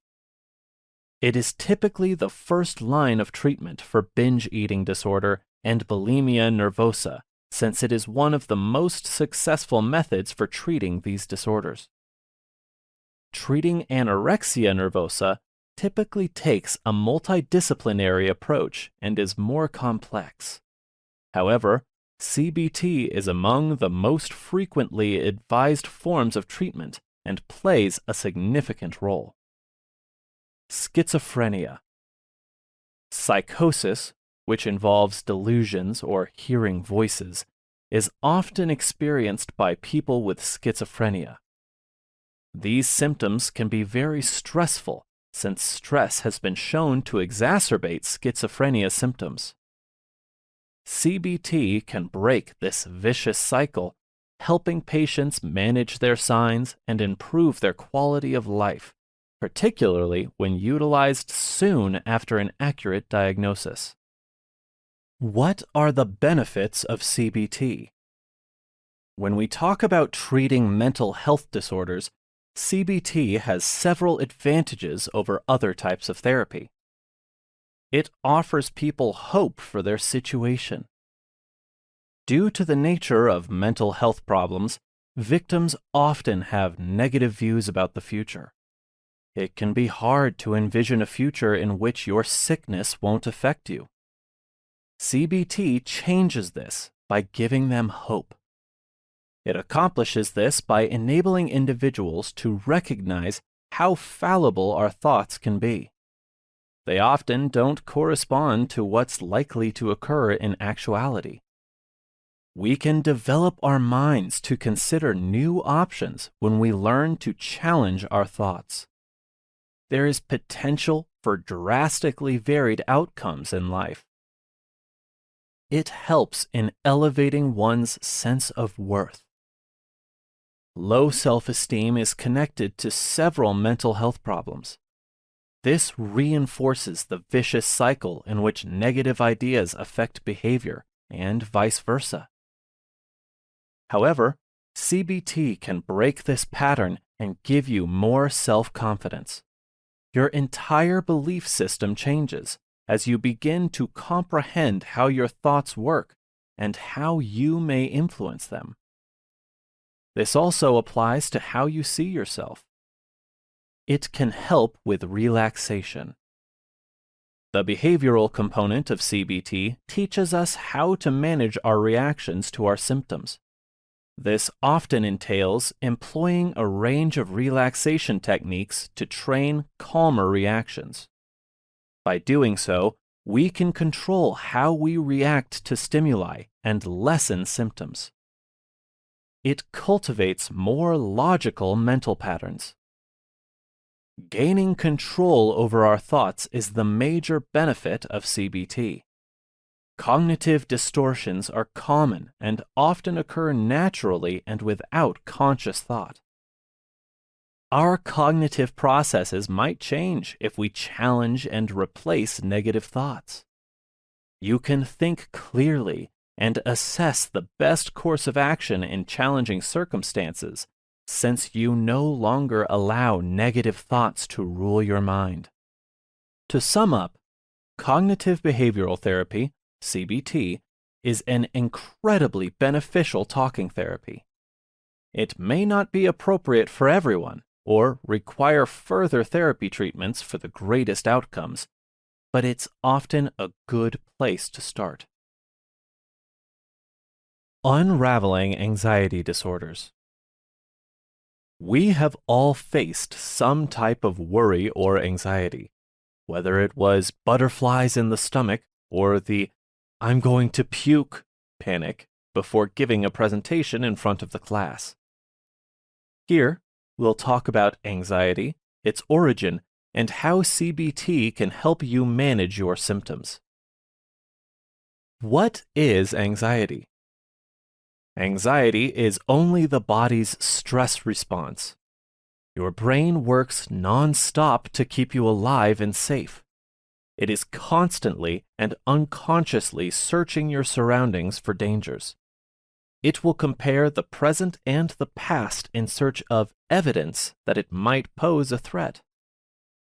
Your brain should be taking care of things like this for you. The issue is that sometimes your brain makes the proper decision, and at other times it doesn't. Anxiety is only the body's reaction to a perceived or actual threat. Anxiety comes in various forms, from mild apprehension or worries to crippling panic episodes. Understanding the various anxiety disorders. Anxiety disorders come in various forms. Generalized anxiety disorder. The excessive amount of constant worry that interferes with daily activities is a symptom of generalized anxiety disorder. Physical signs like agitation, a tense or quickly exhausted sensation, trouble concentrating, muscle tension, or difficulty sleeping may also be present along with this persistent concern and tension. Worries often center on routine issues like work obligations, family health, or unimportant things like chores, auto maintenance, or appointments. Panic disorder. Recurrent panic episodes, a crippling psychological and physical discomfort complication, are the primary symptoms of panic disorder. When an attack is occurring, several of these signs coexist.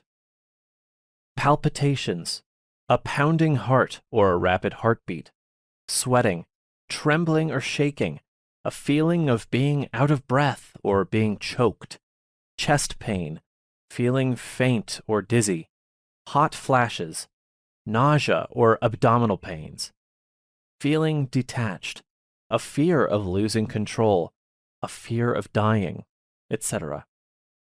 Some people with panic attacks could mistake them for a heart attack or another serious illness because the symptoms can be intense. They might visit a hospital's emergency room. Panic attacks can be anticipated, such as a reaction to a feared object, or unanticipated, appearing to happen for no apparent cause. Panic disorder typically manifests between the ages of 20 and 24.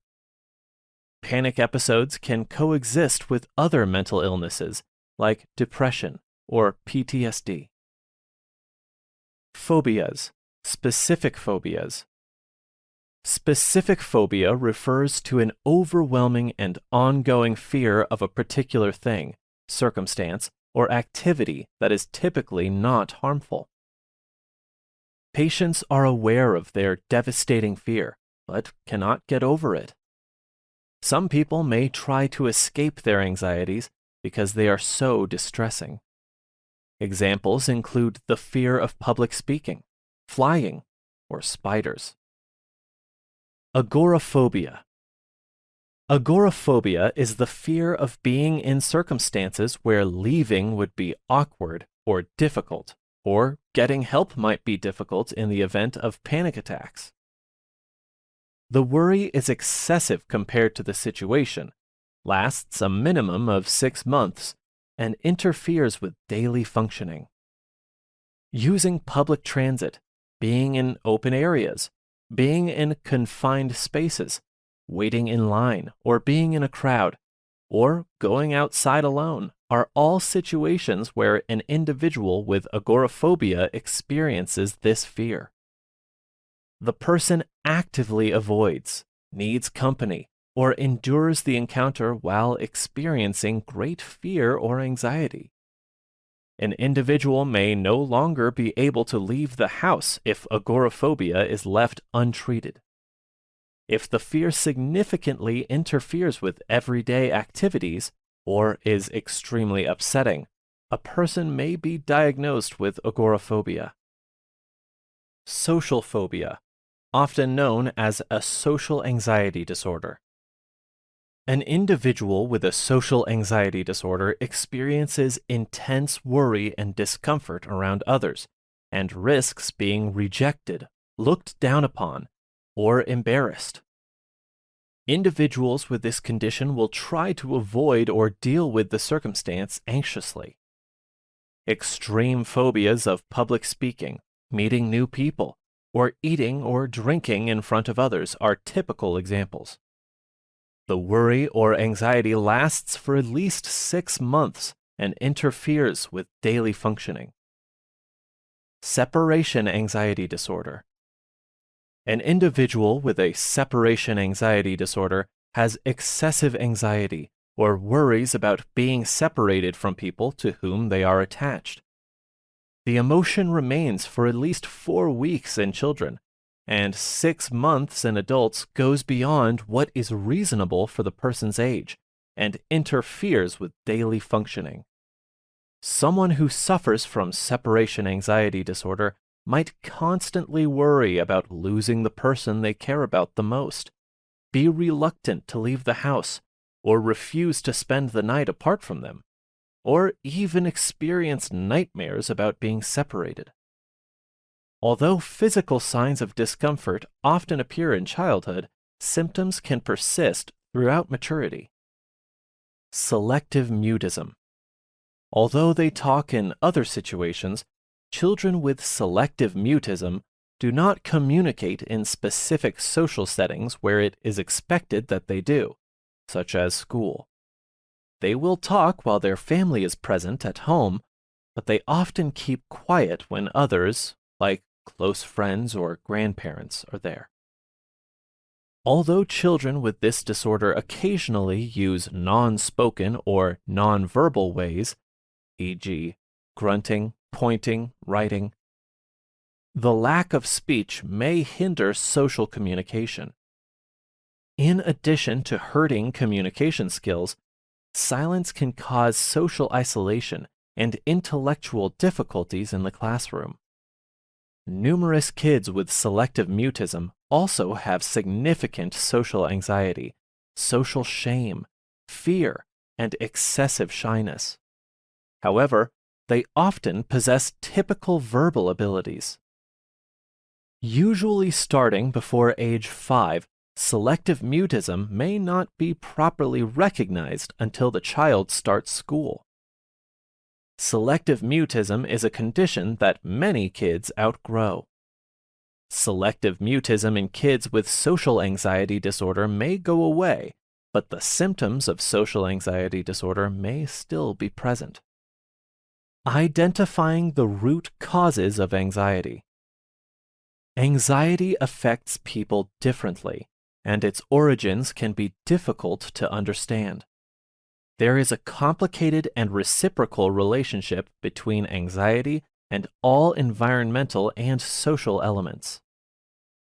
Environmental and social factors can influence how well we interact with others and play a role in the onset and maintenance of anxiety. Gender can also factor in these social and environmental elements, including childhood trauma, social isolation, traumatic life events, stress from work or school, physical or mental health issues, and social and societal pressures. Anxiety is approximately twice as common in women as it is in men. According to other studies, women are more likely than men to be subjected to physical and psychological abuse, and violence has been associated with the emergence of anxiety disorders. Social isolation.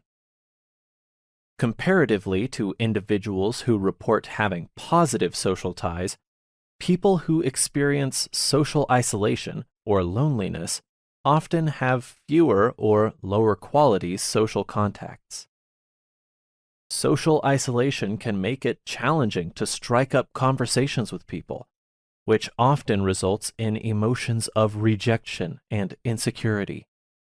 Similar to how loneliness can increase anxiety, it can also result in low self-esteem and feelings of inadequacy. Although loneliness can affect everyone, certain risk factors enhance our likelihood of experiencing intense and long-lasting loneliness, which can sometimes make us more anxious and harm our mental health.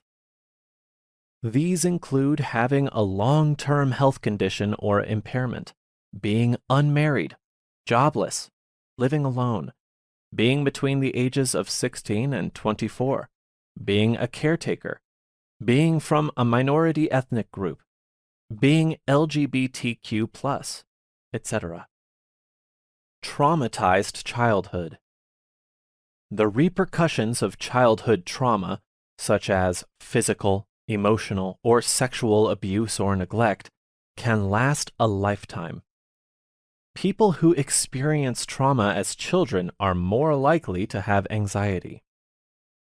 This might result from modifications in brain development that impact memory, mood control, and our ability to fight or flight. Negative thoughts about oneself or the world arising from childhood trauma can make it more difficult to handle stressful situations and increase the risk of anxiety. Traumatic experiences.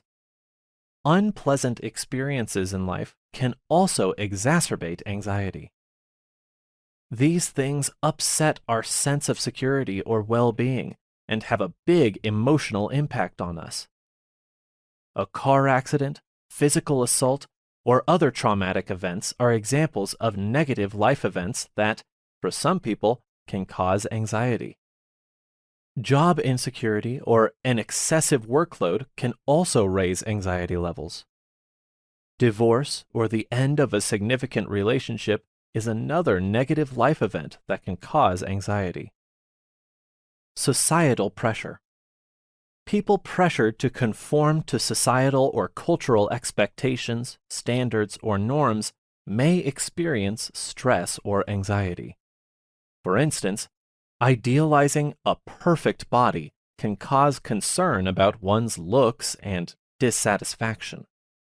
Anxiety about performance and a fear of failure can also result from pressure to succeed, get good grades, or flourish in your work. Inability to obtain services and resources for mental health. Various circumstances can cause unequal access to resources and support for mental health. Waiting times, transportation, education and literacy, language or cultural hurdles, stigma, and discrimination are a few prevalent obstacles. When a person can't get the appropriate help when they need it, their anxiety may get worse.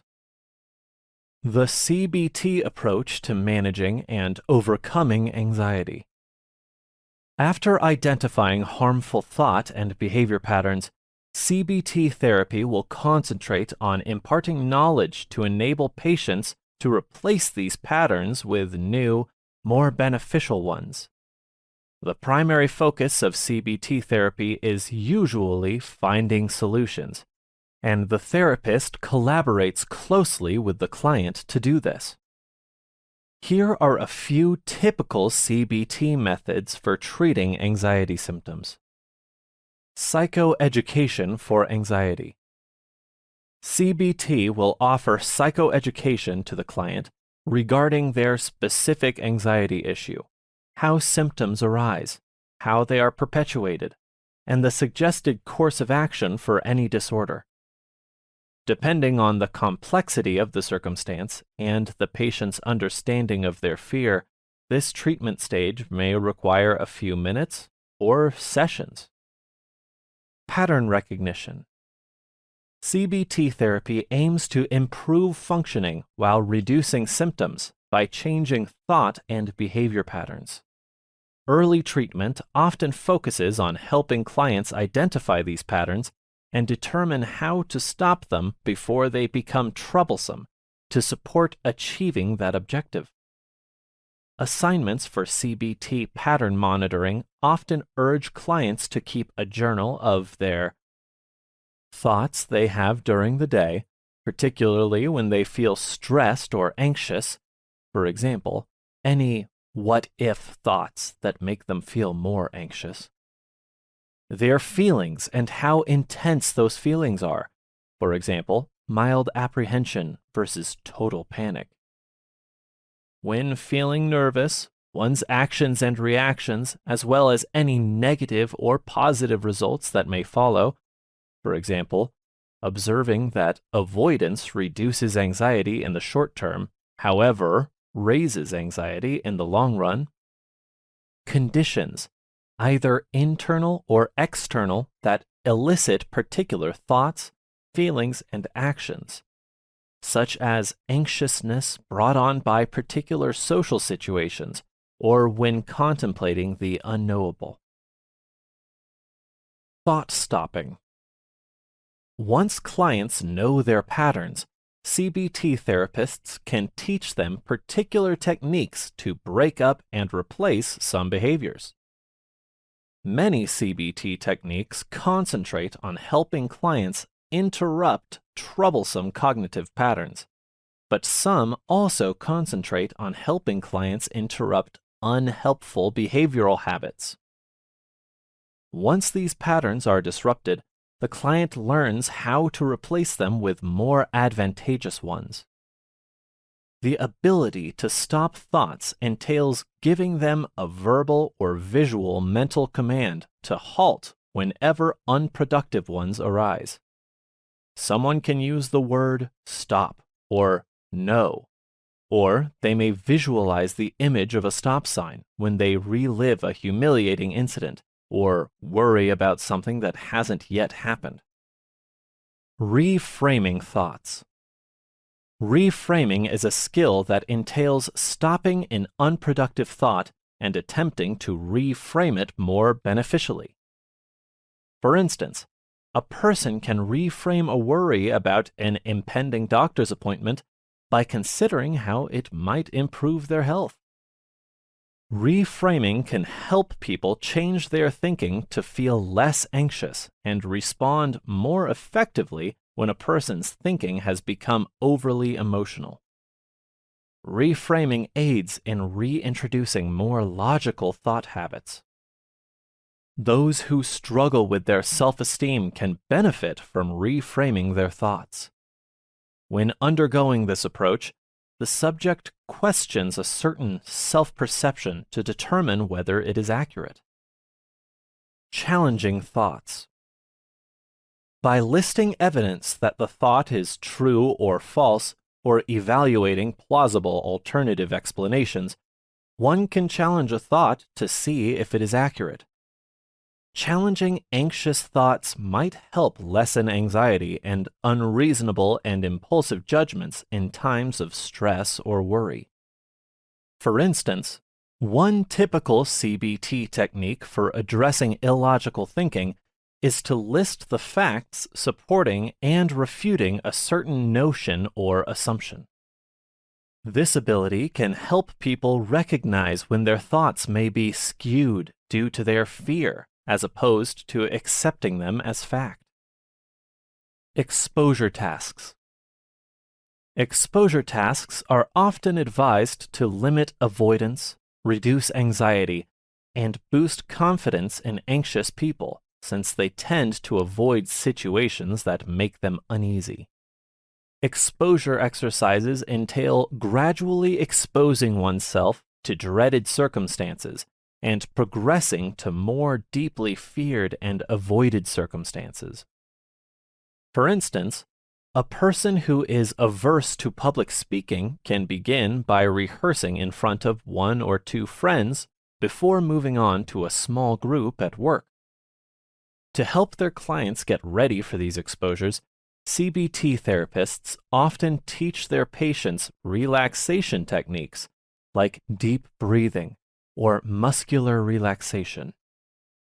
Exposures give people the confidence to face their anxieties and the tools to do so while improving their anxiety management techniques. Solving issues. When solving a problem, clients are urged to consider their options and weigh each choice's potential short and long-term effects. These abilities are required to help individuals make better selections because many anxiety-driven activities concern short-term relief. For example, canceling plans could sound alluring for someone who struggles with social anxiety because it would allow them to avoid an uncomfortable scenario. But in the long run, it might result in isolation, depression, and increased social anxiety. A person could prevent making a poor decision in the heat of the moment by using a problem-solving strategy to recognize these implications beforehand. Cognitive activation. People with anxiety often exhibit decreased behavioral and social activity. People may believe that doing less and avoiding difficulties will worsen their anxiety. To decrease the effects of anxiety, therapists will attempt to get the patient out and about, doing things and interacting with others. Relaxation techniques. In the short term, exposure and behavioral activation activities will cause increased levels of anxiety. The impact of anxiety can be lessened and symptoms can be reduced more quickly and effectively by learning and adopting relaxation techniques. Journaling. One common CBT technique is asking clients to record their thoughts, feelings, and actions. The approach can aid the patient in better understanding themselves and their circumstances, but it can also aid the therapist in understanding the patient and their perspective. You can start monitoring your symptoms and figuring out what can be the underlying causes connected to your anxiety symptoms by using anxiety journaling prompts. Although CBT approaches are useful tools, a patient's response to treatment will determine how effective they are. While some CBT approaches and procedures may not help someone's anxiety, other CBT strategies can be quite helpful. The patient and therapist must figure out which approaches are effective for them and which are not. Overcoming depression through CBT. Major depressed mood disorder is another name for clinical depression. It is an important and widespread medical condition that has a detrimental impact on your feelings, actions, and thoughts. In a given 2-week period, 8.1% of Americans aged above 20 reported having depression, according to research. This condition affects people differently and in various ways. It can occasionally have an impact on how you interact with others. In other circumstances, it could interfere with your work, resulting in lower productivity, and it could even cause certain chronic health issues. Once you suffer severe depression, it can initially appear to be a small health condition. Major depressive disorder is a severe condition that can affect every area of your everyday life. It is not a condition you can quickly recover from, like a cold or stomach bug. Many people who suffer from depression mistakenly believe that their symptoms are simply sadness and that they will pass eventually. But for millions of other people, depression is a never-ending burden. Therefore, further assistance and support for those people are crucial. Only 10% of those who experience depression receive the necessary care, according to the WHO, making it the second most common cause of disability worldwide. It is critical to recognize the difference between a bad mood and depression because it is a significant health disorder. This chapter focuses on illustrating the key aspects of depression and describing the most popular form of treatment, CBT.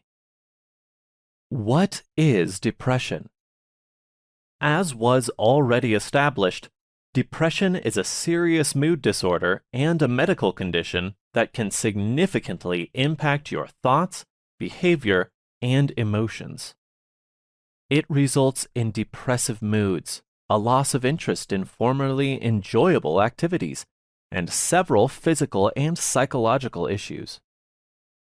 It might also make it harder for a person to function at home and work. Undoubtedly, terrible situations in life might occasionally make you feel depressed. However, you can experience depression if you often feel depressed and hopeless. According to experts, those receiving treatment for depression may start to feel better within a few weeks. However, this condition might worsen if not addressed properly. Thus, a specialist should manage it, just like any significant health issue. Impact of depression on your daily life. As noted, depression can impact all facets of your life, including your relationships, work, education, and general health. It can also disrupt your ability to focus and sleep. Depression doesn't happen by itself. Family, friends, and coworkers may also be impacted. In addition, depression might affect your productivity at work by lowering your level of focus. Doctors advise treating depression since failing to do so can negatively affect your personal and professional life. Some individuals undervalue the significance of psychiatrists. However, finding the best psychiatrist makes a significant impact. How does CBT help with depression? To lessen depression, CBT combines cognitive and behavioral strategies. Therapists may challenge depressive thought patterns that result in inaction or self-harming activities. CBT contends that changing someone's feelings is the most effective approach to influencing behavior later. cognitive techniques to modify depression-inducing thought patterns. Cognitive approaches help you gradually lessen their hold over you by challenging and rationalizing negative thoughts. You can understand your thought patterns, the emotion or trigger that led to them, and the situation's true reality by using techniques like cognitive restructuring. Then, the therapist could offer a more realistic or sensible perspective to lessen cognitive distortions. You have mind reading, which is a typical cognitive distortion in people with depression when you think you know what other people think. You can develop a more constructive way of thinking and talking to yourself by questioning this and other negative thoughts. Techniques for behaviorally increasing energy and motivation. Depression can be effectively treated using behavioral techniques. Typically, they entail rewarding yourself for small behavioral adjustments. For instance, depression might result in low energy or a lack of motivation. You can change the chemical reactions in your brain by rewarding yourself for doing a task, like putting a few dishes away. A reward increases your likelihood of repeating the behavior in the future. CBT uses several techniques to lessen the power of not acting, such as lowering self-destructive or self-harming behaviors, which often accompany depression. 7 common CBT techniques for depression. For depression, common CBT approaches include mindful meditation, thought journaling, and cognitive restructuring. Many of these strategies are combined to demonstrate the relationships between thoughts, emotions, and behaviors. 7 typical CBT strategies for depression are listed below. 1. Cognitive restructuring. You become aware of any potential cognitive distortions and unhealthy thought patterns that might escalate depression feelings or suicidal thoughts by challenging your thought patterns, tone, and self-talk. Cognitive restructuring teaches strategies for rationalizing distortions and false ideas, reduces cognitive errors, and helps people develop healthy thought habits. 2. Activity planning. You should reward yourself when you schedule activities that promote self-care and positive respect. By arranging these activities and rewards, you learn to motivate yourself to perform required tasks even when feeling down. It also raises the likelihood that you'll keep up with these tasks once your formal therapy sessions are over. 3. Mental journaling. You can create a space to process, discover potential triggers, and understand how your thoughts have influenced your behavior by writing for mental health and analyzing topics like your emotions, thoughts, and behaviors. You can utilize specialized journal prompts for depression to better understand the sources of your beliefs and moods, raising self-awareness and teaching you coping mechanisms to employ moving forward. 4. ABC evaluation. Like journaling, this technique dissects depressive behaviors, such as yelling at people or sleeping all day. You can investigate the consequential actions and hunt for common causes in your depression triggers by examining your triggers and consequences. The ABC model employs the following framework to function. Event activating. Your beliefs regarding the incident. The consequences of the incident, including your reactions and actions after it. 5. Fact-checking.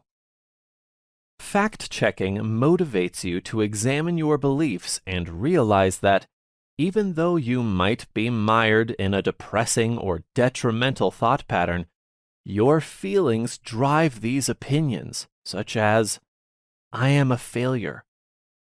By fact-checking, you might discover which actions you do base on your feelings or beliefs, rather than the truth. 6. Continually approximating or breaking it down. You'll feel less overwhelmed if you divide big tasks into smaller goals. You will be more likely to succeed in your goals and be better equipped to handle challenging activities in the future, even when your depression is at its worst, if you regularly practice successive approximation. 7. Mindful meditation. You can learn to focus less on your negative thoughts and improve your ability to stay in the moment by practicing meditation to treat depression. Meditation can help you become aware of, accepting, and detached from your negative thinking patterns so that you don't let them control you. Mastering panic attacks with CBT.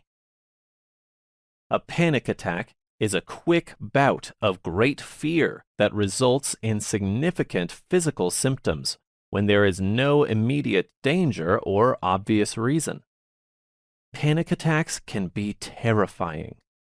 You might believe you are experiencing a heart attack, losing control, or even going to pass away when panic attacks strike. Many individuals only experience 1 or 2 panic attacks throughout their lives, and the issue usually goes away when a stressful circumstance is over. However, if you've experienced continuous, unanticipated panic attacks and have experienced protracted periods of continual anxiety about an attack, you may be suffering from a disorder known as panic disorder. Even if panic attacks don't pose a life-threatening threat, they can nonetheless be terrifying and substantially impact your quality of life. However, treatment is often highly successful. Causes.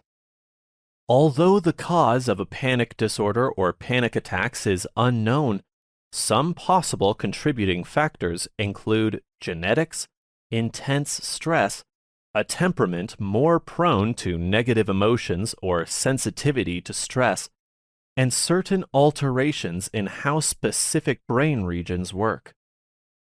At first, panic attacks may strike unexpectedly and without notice, but particular circumstances typically bring them on over time. According to some studies, panic episodes may result from your body's normal fight or flight reaction to danger. For instance, your body would respond automatically if a grizzly bear pursued you. Your breathing and pulse rate would quicken as your body braced for a potentially fatal circumstance. In a panic attack, many of the same responses take place. However, it is uncertain why a panic attack happens when there is no immediate risk. CBT as a treatment. Helping clients break free from harmful thought patterns to make better decisions about their actions and behaviors is one of the key objectives of CBT. Generally speaking, those with panic disorders are more likely to be subject to negative thoughts and self-defeating attitudes, impairing self-esteem and exacerbating anxiety. Physical and mental symptoms are typically present during panic attacks. Shortness of breath, chest pain, sweating, and heart palpitations are typical somatic symptoms. These sensations are often seen as alarming and can cause upsetting thoughts, such as a fear of losing control, going insane, or dying. Panic attack fears might grow so strong that they harm a person's actions. As an illustration, A person might start to worry about having a panic attack while driving or in front of other people. The person will then refrain from driving or engaging in crowded activities. Such activities bring on a different condition known as agoraphobia. Agoraphobia is when persistently fearful thoughts become ingrained, and avoidance strategies amplify these worries. CBT can help those with agoraphobia or panic disorder learn how to control their symptoms. A person can learn to effectively manage their symptoms even if they cannot control when they have a panic attack. CBT uses a two-step method to help the client make a long-lasting transformation. The CBT process. Recognize negative thoughts and replace them. The client will initially receive assistance from the CBT therapist in recognizing his negative cognitions or thought patterns. For instance, people might be instructed to consider how they see the world, feel during a panic attack, or perceive themselves. A person might start noticing their regular thought patterns and how they affect their behaviors by concentrating on their mental process. To help the client become conscious of their negative thoughts and know how to replace them with better ways of thinking, the therapist may employ a variety of activities and exercises. In addition, homework activities are often given between sessions to help the client continuously recognize and dispel erroneous thinking. Writing exercises can be a powerful tool for breaking bad thought patterns. These exercises can help you become more conscious of your negative ideas and replace them. Writing in a journal, writing a gratitude journal, saying affirmations, and keeping a panic diary are common CBT writing tasks. Skills development and behavioral adjustments. Building on beneficial coping mechanisms is the next phase in CBT to change maladaptive behaviors. Throughout this phase, the client will acquire strategies to aid in coping with stress reduction, anxiety management, and panic attacks. The client should practice new habits outside of therapy, even though these abilities may be practiced in sessions. Desensitization is a popular CBT method that helps the client overcome avoidance patterns. The CBT therapist gradually exposes the client to anxiety-inducing stimuli through systematic desensitization while instructing him to control his anxiety. Individuals gradually expose themselves to more terrifying scenarios while learning to manage their panic attacks in each dreaded situation. Relaxation techniques are also learned to help maintain composure in situations that cause anxiety. These abilities help with fear management, lowering heart rate, reducing stress, and enhancing problem-solving abilities. Deep breathing exercises, progressive muscle relaxation, or PMR, yoga, and meditation are popular relaxation methods. Building resilience and confidence in the face of panic.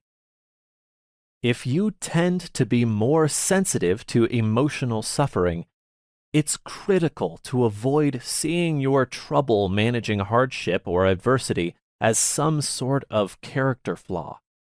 It takes work to develop resilience over time. It is neither a fixed attribute nor a sign of manliness. It's unlikely that you have required or had the opportunity to develop resilience unless you have previously faced adversity. You can overcome the difficulties you encounter by drawing on earlier experiences. Even if you've had trouble handling hardship, you might at least be able to name a few coping mechanisms that don't work, such as abusing drugs or drinking to dull your emotions. Although seeing positive outcomes from traumatic experiences can be challenging, developing resilience can help you look for advantages in the challenges you've faced. You can acquire important things about yourself and the world by overcoming adversity, fortifying your determination, increasing your empathy, and eventually helping you develop and grow. Acceptance. Even though everyone deals with pressure differently, many try to defend themselves by downplaying the truth of what is happening. By acting like you aren't even experiencing a crisis, you might believe you still have some control over normally unexpected conditions. Denial may occasionally serve a useful purpose, such as providing a chance for you to process the shock of a traumatic incident, but over time, it will only make your suffering worse. You won't be able to adjust to your new situation if you remain in denial. It will also prohibit you from seeking alternatives or taking action, inhibiting healing. Speak to other people. Connecting with friends and family through difficult times can help you minimize stress, enhance your mood, and make sense of all the disruption and change. Having somebody to lean on can give you strength and resilience so you don't have to face your challenges alone. You don't need the people you seek out to have solutions to your problems.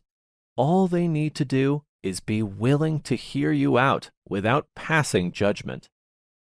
It doesn't always matter what you say or how you say it. The power of human interaction, such as eye contact, a smile, or a hug, can significantly change how you feel. Invest in self-care. Living through difficult circumstances can be physically and mentally exhausting. Stress can significantly negatively influence your immune and digestive systems, increase your risk of stroke and heart attack, and cause burnout, a condition of emotional, physical, and mental tiredness. Constantly being under stress can also have serious negative effects on your health. Given the interdependence of the body and mind, self-care spending is crucial for fostering resilience and surviving periods of extreme stress. Your mind will also feel powerful and healthy when your body does. Seek purpose and significance. It's easy to become consumed by your current crisis or overtaken by horrifying headlines. However, no matter your situation, it must not define who you are. The crisis doesn't define you. You may put your issues in perspective, stop them from overwhelming you, and keep your identity by pursuing activities that offer your life meaning and purpose. Because we are all unique, we experience meaning and purpose differently. Don't let others' expectations of you limit your ability. Instead, go after the things that will make your life more fulfilling. Maintain your drive. Fostering traits like perseverance and endurance is crucial to overcoming adversity and difficult situations. Although difficult times don't stay forever, they rarely end fast due to their very nature. You must develop strategies to maintain inspiration and perseverance while you map a path through the darkness. Boosting emotional intelligence through CBT. Your performance is fueled by emotional intelligence at work and in your personal life, but it all starts with you. Understanding and controlling your emotions can help you succeed in all aspects of your life, from self-confidence, empathy, and optimism to social skills and self-control. Realizing how successful you are at managing your emotional energy is a terrific place to start, regardless of your professional industry, whether you manage a staff of 2 or 20, or even yourself. Since emotional intelligence isn't covered in the curriculum and isn't something we are taught or tested on, where did it originate from? What is it? Do you have it? And how significant is it?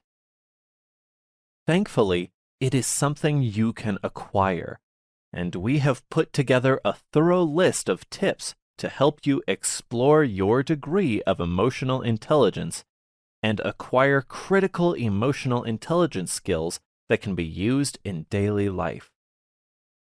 Some of these tips are something we do, while others have been shared with us by our wonderful clients and partners who are masters at inspiring and motivating their teams and themselves. Emotional intelligence. Simply put, emotional intelligence refers to a person's capacity to recognize, control, and respond to their emotions and those of others. Understanding how emotions influence your thoughts and behavior will help you better control your behavior and acquire the necessary self-management skills. We can develop and learn more about who we are as a result of becoming more emotionally aware, which makes it possible for us to interact with others more effectively and forge stronger bonds with them. We advise beginning with these first 8 suggestions, since they serve as a fantastic springboard for learning the principles underlying your emotional intelligence. Practice being aware of your emotions. We often lead busy, frantic lives, making losing sight of our emotions too easy. Try setting timers for various points during the day to help you reconnect. When the timer rings, take a few deep breaths and focus on your emotional state. Pay attention to where in your body that emotion manifests as a physical sensation and how it makes you feel. It will become second nature more quickly the more you practice. Pay attention to your actions. Consider paying attention to your behavior while you practice emotional awareness. Consider how you behave and how your actions impact your daily life when feeling a particular emotion. Once we become more aware of how we respond to our emotions, controlling our emotions becomes easier. Examine your own beliefs. It is easy to become caught up in an opinion bubble in today's hyper-connected environment. In this condition, individuals who share your beliefs constantly reinforce your own beliefs. Spend some time reading the opposing viewpoint to have your beliefs tested, even if you still believe they are correct. This will make it easier for you to understand other individuals and make you more open to fresh ideas. Accept accountability for your emotions. Your emotions and behavior are your responsibility. No one can control them. Once you take ownership of your feelings and actions, it will benefit every aspect of your life. Spend some time celebrating the good. Celebrating and thinking about the good things in life is an important aspect of emotional intelligence. Positive emotions help people overcome misfortune, making them more resilient and inclined to form satisfying relationships. However, take note of the drawbacks. Just as important as focusing on pleasant emotions is reflecting on negative ones. Understanding your unpleasant emotions will help you grow, making you more equipped to handle them in the future. Remember to breathe. Life presents us with a variety of challenges, and the majority of us routinely feel stressed out. Remember to breathe to control your emotions during this time and prevent irrational outbursts. Call a time out and do something to keep your calm, like wash your face with cold water, get some fresh air outside, or make a drink. Do whatever it takes to give yourself space to collect your thoughts and decide how to react. A continuous process. Recognize and remember that developing emotional intelligence is a lifelong exercise that calls for constant progress. Self-awareness. Self-awareness, a crucial facet of emotional intelligence, is recognizing and understanding your personality, moods, and feelings and their impact on others. It involves being honest with yourself about your abilities, strengths, and flaws, and understanding how others see you. It can make you more adaptable, help you identify areas for improvement, and help you avoid making bad decisions. Below are tips to help you become more self-aware. Learn to be objective with yourself. It's challenging to understand yourself fully, and it's nearly impossible to view yourself objectively. Therefore, feedback from individuals who are familiar with you is essential. Ask them to list your weaknesses and strengths, record their responses, and then compare them. Keep an eye out for any trends, and remember that they are not always correct. They are merely attempting to help you evaluate your perspective from another's point of view. Keep a journal. Keeping a journal is an excellent approach to assessing your progress accurately. Start by jotting down each day's events, your reactions, and how you handled them. By logging information like this, you can become more conscious of your actions and identify potential trouble spots. Take a periodic glance back over your remarks to spot any trends. Recognize your motivating factors. Everybody starts a project with a primary motivation. The challenge is to remember this motivating factor when hardship arises. Too often, people begin a project but never finish it because they lose the will to do so. Spend some time figuring out what drives you. Then use that to propel you to the finish line. Take it easy. We sometimes experience emotional outbursts because we don't take the time to stop, breathe, and process our feelings. Giving yourself a break and trying to meditate, practice yoga, or read will help you feel better. Then, the next time you experience an emotional response to something, try to hold your reaction. Recognize your emotional triggering factors. Self-aware people can identify their feelings while they are happening. It's crucial to be adaptable to your emotions and change them as necessary. Take the time to process your feelings before sharing them. Don't be strict with them, but don't ignore them. Predict your feelings. Consider a circumstance you may soon be in and project your feelings toward it. Practice naming and accepting your emotions. Doing so gives you control. Instead of simply reacting to the feeling, try to find an acceptable response. Embrace your instincts. Trust your gut if you're still unsure which direction to go. After all, your subconscious has been figuring out which course to choose during your existence. Self-management. You can master self-management if you have a handle on self-awareness and how your emotions work. It entails accountability for your actions, well-being, and emotional restraint. Below are a few tips for self-management. Just get over it. Changing your sensory input is an important strategy for controlling your emotions. As the adage goes, motion determines emotion. Therefore, shake up your physical body by attending an exercise class, or try focusing a busy mind with a puzzle or book. Anything to break your current pattern. Keep a schedule and follow it. If you want to perform tasks successfully, you must make a schedule and follow it. Eat healthfully.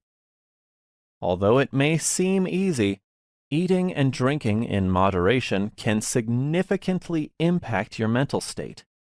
So make every effort to keep a balanced diet. Don't be angry. Put your emotional vigor to use by doing something constructive. It's acceptable to suppress intense feelings, especially if the timing isn't right. When you do, channel it into motivation rather than letting it out on something pointless. Don't be angry, be better. Take an interest. Consciously engaging in the topic, whether business or personal, is crucial in regulating yourself and your emotions. If you can't trust them, don't expect them to trust you. It can be hard to build trust with someone. Once it's lost, it's quite challenging to win it again. Try to keep in mind that humans are fallible and will make mistakes. By extending your trust, you are urging others to do the same. You have an option. You can decide whether to overreact or maintain composure in a given circumstance. But you get to decide. Role of CBT in the enhancement of emotional intelligence. The ability to recognize and effectively use one's own and others' emotions, particularly while under pressure, is known as emotional intelligence. Therefore, great emotional intelligence would enable us to react to a crisis more effectively. Additionally, having strong emotional intelligence helps us recognize how our emotions affect how we behave and how they can affect how others behave. To succeed, we must develop this unique skill in addition to our innate intelligence, as required by today's competitive environment. The question now is whether training can help this skill grow. In contrast to intelligence, this feature can be acquired and employed to regulate and handle life's challenges effectively. Hence, the answer is a resounding yes. CBT is beneficial in situations when changing one's thoughts has a significant impact on emotional control. When presented with a situation, we evaluate it and try to make sense of it, resulting in emotions. We naturally differ from one another in analyzing and judging a specific circumstance. It is difficult to solve because of the situation's cognitive appraisal rather than the actual circumstance. At the weekend, the boss offered some extra tasks.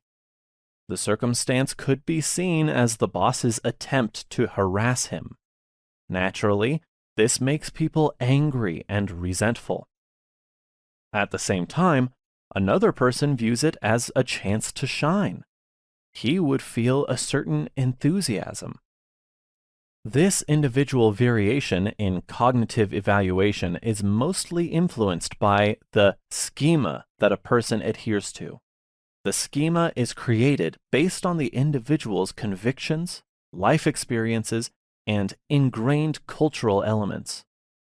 To help the person build an emotionally intelligent schema, CBT helps review the schema, identifying and removing its problematic elements.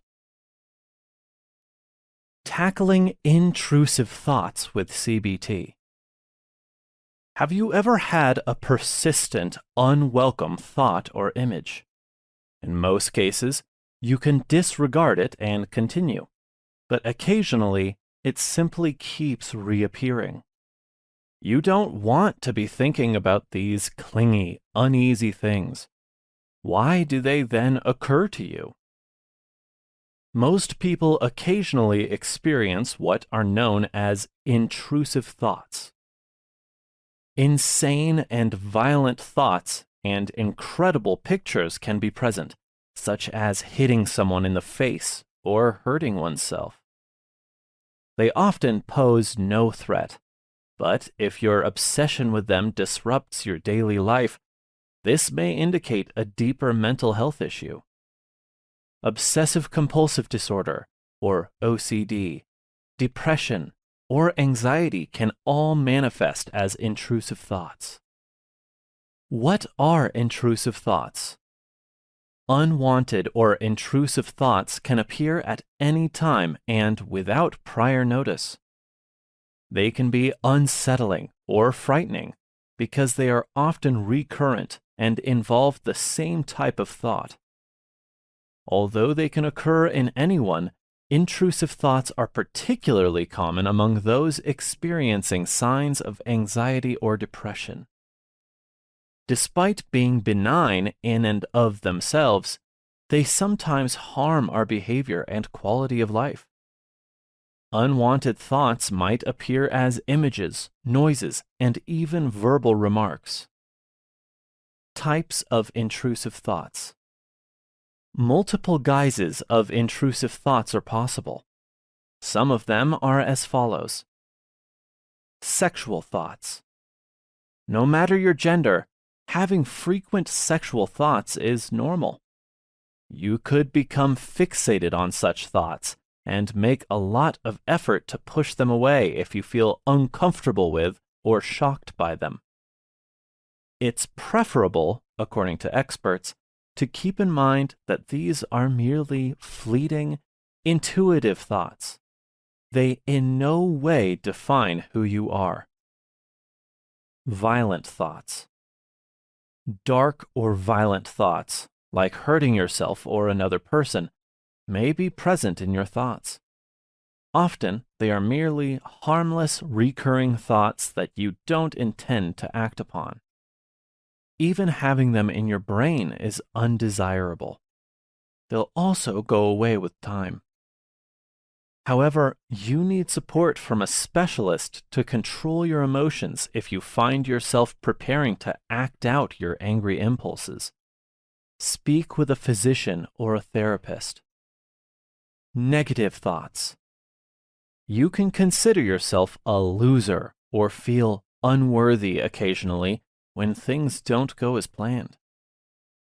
As things change for you, these thoughts need to disappear. However, if they overwhelm you, you might experience depression or anxiety. Consult a mental health expert for advice on how to manage your symptoms. Additional forms of intrusive thoughts.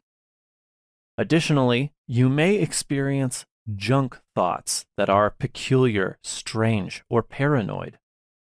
They are beyond your control and often mean nothing to you or have no bearing on your life. It's best to ignore them and try not to take them personally.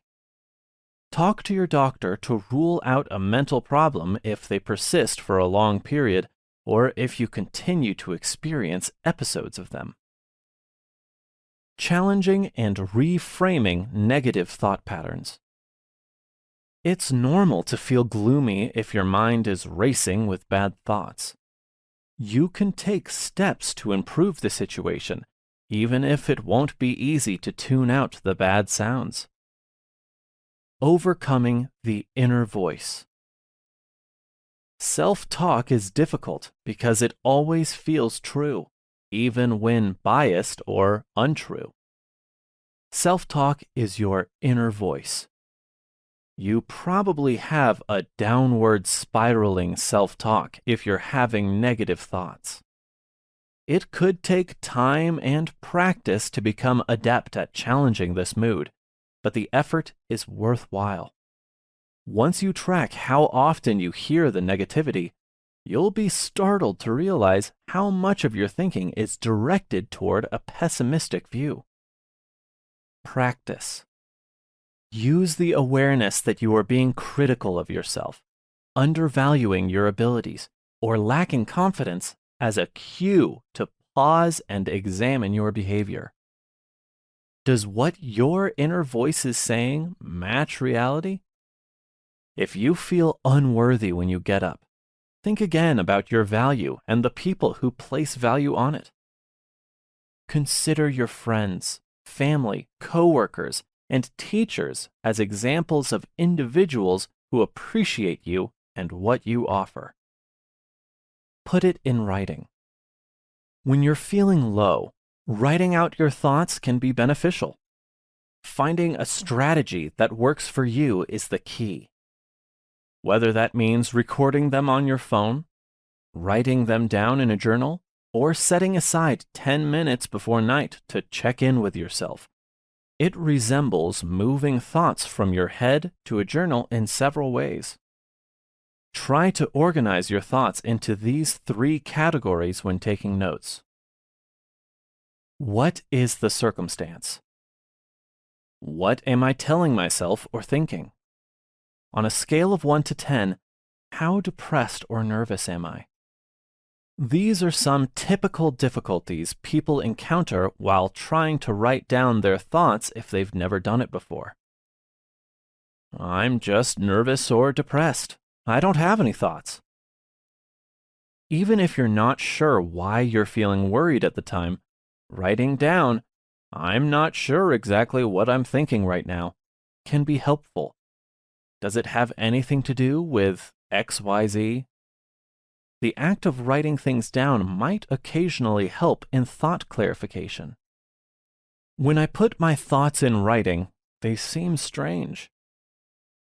You could still feel strange or stupid about it even if you know that no one else will read your writing. This response is very normal and indicates that you're gaining some understanding simply by putting your thoughts on paper. You can only combat negative thinking when you are completely mindful of your thoughts and aware of what you can influence.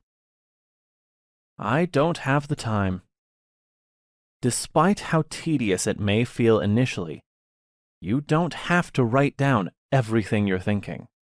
Decide on a time to start when you're feeling somewhat worried or when you've begun to experience some bodily symptoms. Set aside 10 minutes each day to jot down your concerns. Playing hardball. After you've finished writing your thoughts down, it's a good idea to assess their validity by posing some difficult questions to yourself. There are 4 primary categories of difficult questions. 1. Questions that serve as a reality check. What is the supporting and opposing evidence for my position? Am I drawing unwarranted negative inferences? How can I determine whether what I'm thinking is true? 2. Alternative explanation-seeking questions. Are there any alternative perspectives I might have on this matter? What else might this indicate? What would I think about the scenario if I were to think positively? 3. Perspective-shifting questions. What would be the ideal scenario? Is there any positive aspect to this circumstance? Will this still be relevant in 5 years? 4. Questions with a specific objective. Does this way of thinking help me in achieving my objectives? What can I do to aid in the problem's resolution? Can I take away anything from this experience to improve my future efforts? Discuss it.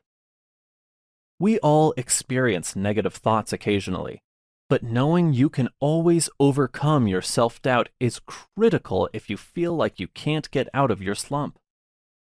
Developing the skill of confronting your conversation will pay off greatly because no unpleasant path is ever permanent. Using CBT strategies to break free of intrusive thoughts. Are you hard on yourself all the time? Do you punish yourself for small mistakes and stay up at night worrying about excessive losses and their effects? Are you, in other words, your own harshest critic? Your inner voice, which is tainted with negative self-talk due to the hardships you face every day, may start to rule your life. It can gradually make you think angry and hurtful thoughts, finally leading you to doubt your skills, qualities, and sense of self. This psychological negativity can greatly restrict and hinder your regular activities and eventually cause emotional and mental harm. We have 4 steps to help you silence that pessimistic voice and help build yourself up to help you combat that negative inner dialogue. Here's what to do if your inner critic rears its ugly head again. Get acquainted with your most critical inner dialogue first. Recognizing any internal criticism is the first step in overcoming it.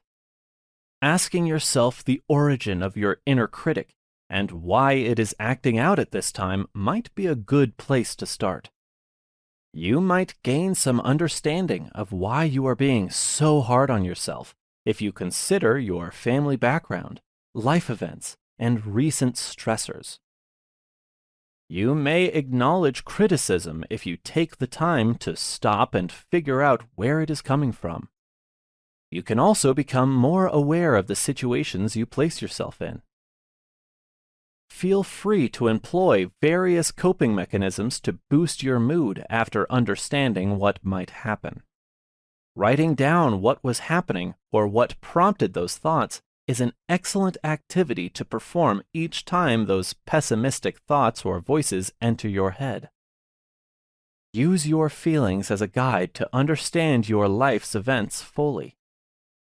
Think of your inner critic as a human being. Name the thing. Creating a name for something you vehemently detest can be useful. What I mean is to dispute with your inner critic.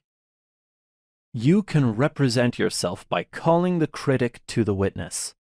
Consider whether you have any supporting evidence for these self-critical views using cognitive restructuring, as described by cognitive behavioral therapists. Check your negative thoughts to see if they are accurate.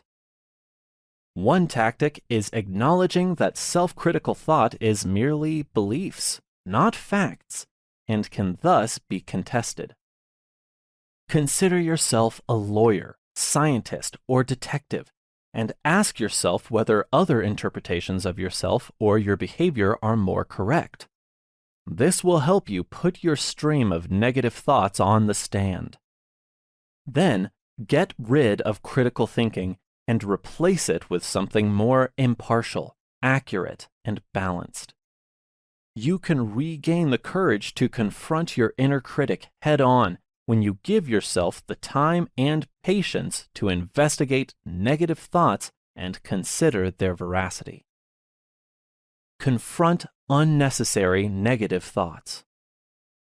The greatest method to eliminate your inner critical voice's influence is to confront it head-on. Banish it when you've acknowledged it and given it some time. This can be accomplished with a gentle, calm touch rather than harsher thoughts or ideas. Be curious as you observe these critical thoughts and refrain from attempting to change or suppress them. Each self-critical thought should be placed in a box and moved along a conveyor belt. Alternatively, visualize each thought as a leaf falling into a stream or a cloud moving through the sky. you can reclaim your power and shape your life into what you want it to be by politely and respectfully resisting these negative beliefs. Replace the thought with self-compassion. The most effective technique to deal with a critical inner voice is to switch it out for a positive one. This voice should start to support you and speak up for all the good things in your life. Whatever your prior inner voice may have told you, you have a lot to contribute, and this new voice should emphasize that. Practice is the key to rewiring your brain to recognize your new voice. The most crucial step is to try a coping mechanism, even briefly. Working with a therapist can facilitate learning what coping methods work for you. Knowing that there is a specific thing you can try can make you feel better. Although self-criticism is fairly prevalent, it does not need to continue. Even better, you could discover that you don't feel sorry for yourself for very long. Instead of focusing on your weaknesses, channeling negative energy into a more positive discourse will help you see your strengths more clearly and provide room for growth. Rewiring your brain with CBT. What if your brain could be rewired to affect how your body functions? Even though it may sound futuristic, scientists worldwide are making important strides in understanding how the brain and body interact. You can boost your mood, develop healthy habits, and even lessen the symptoms of chronic illness by dedicating only a few minutes each day to your mental well-being. We still have a lot to discover regarding how to rewire your brain, but there is compelling evidence that neuroplasticity is the future of medicine, and it might even be completely free. What is neuroplasticity? Neuroplasticity describes the brain's capacity to rearrange information and adjust to various situations. The term neuro describes the neural connections in your brain that help you adapt to your environment and foresee potential problems. In contrast, brain plasticity refers to your ability to alter and disrupt such pathways in response to positive and unfavorable experiences. For instance, trauma, with a capital or small t, significantly affects how your brain works. Even in situations where your body is safe, trauma can significantly alter your neural pathways and cause your brain to activate the fight or flight response. Similar to how positive reinforcement and joyful meditation can change your brain's physical makeup and build trauma-free new neural pathways. What is the limbic system? Neuroplasticity depends heavily on the limbic system. It houses the hippocampus, hypothalamus, and amygdala, all involved in memory, emotions, and stress management. Even though memory isn't on your mind right now, the limbic system still saves it and uses it as a reference point when making decisions in the future. The limbic system may go into overdrive and start the fight or flight reaction when you are subjected to physical or environmental trauma to protect yourself. Therefore, relaxing the limbic system and signaling to your brain that you are safe are often involved in rewiring particular cognitive patterns or trigger reactions. Real-life examples of neuroplasticity. Neuroplasticity is especially pertinent given how quickly society and technology are evolving. Although we may have changed on the outside by learning to type, use the internet, and hold down a job in an office, our brains are still very much wired for survival in a pre-modern world. For example, giving a difficult presentation at work is not life-threatening. but you still can't tell since your brain hasn't changed to do it. Instead, your anxiety turns on full throttle fight or flight, directing your energy into the presentation.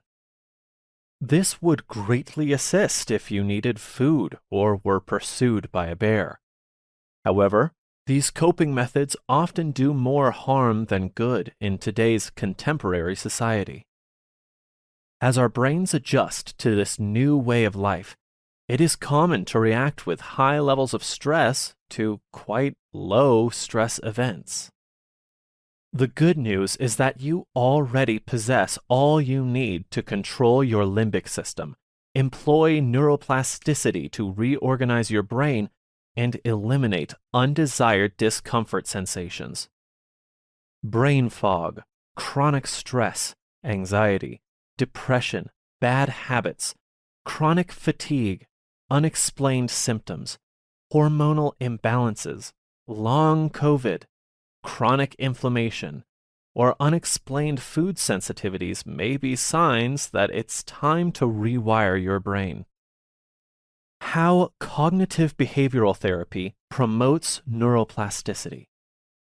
So, how can CBT and neuroplasticity change the composition and functionality of your brain? The CBT steps bring about these improvements through consistent practice.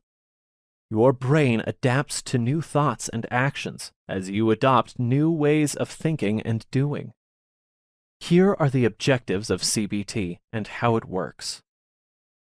Goals of cognitive behavioral therapy.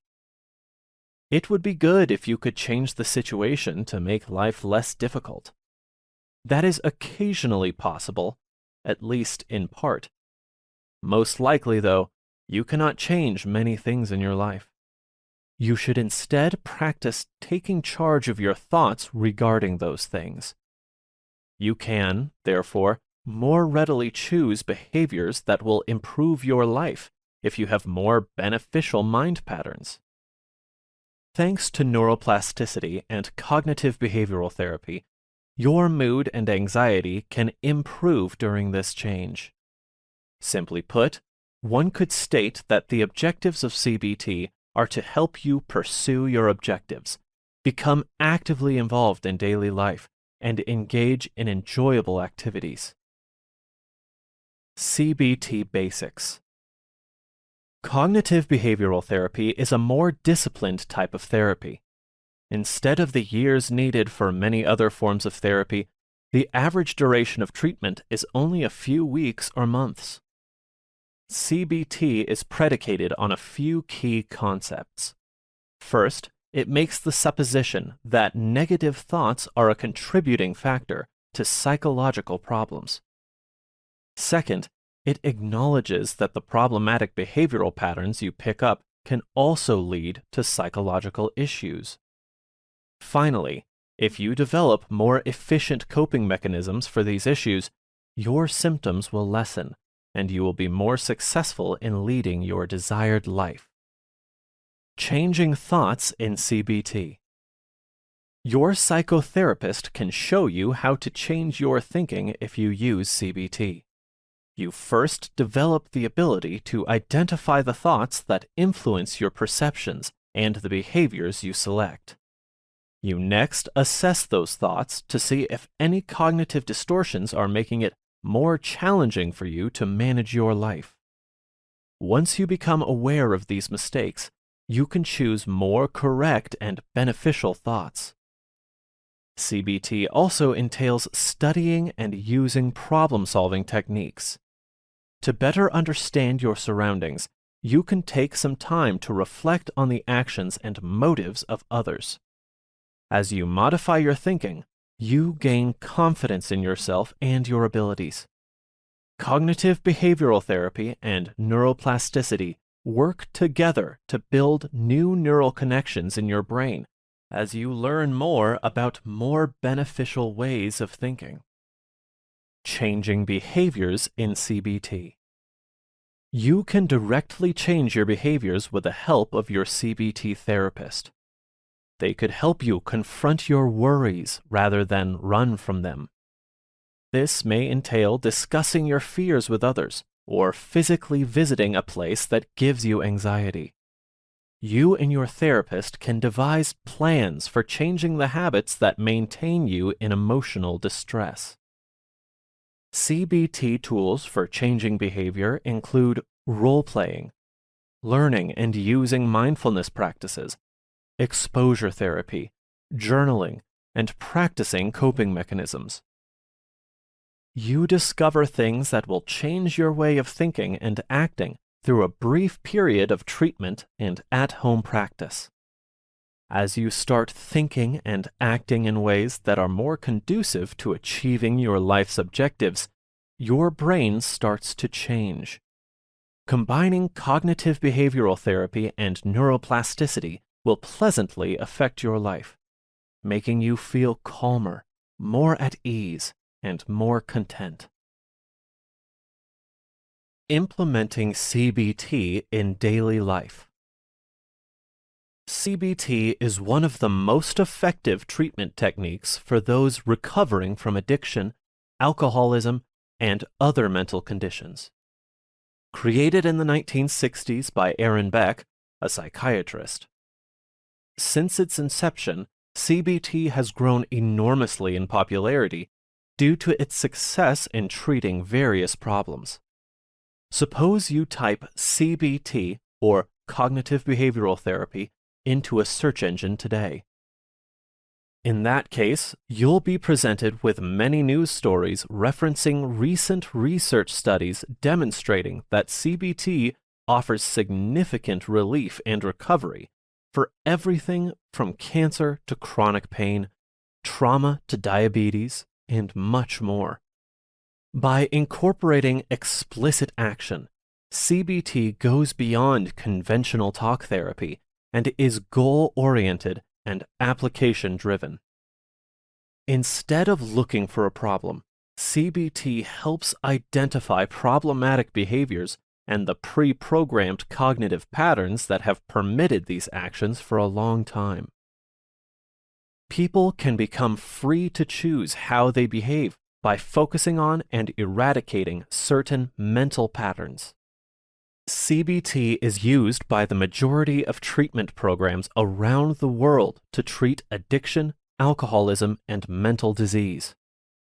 CBT applications are briefly compared to traditional talk therapy, since they are goal-focused.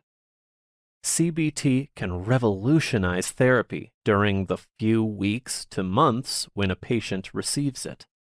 The abilities developed via CBT work in therapy are extremely transferable to use outside therapy, making CBT skills priceless.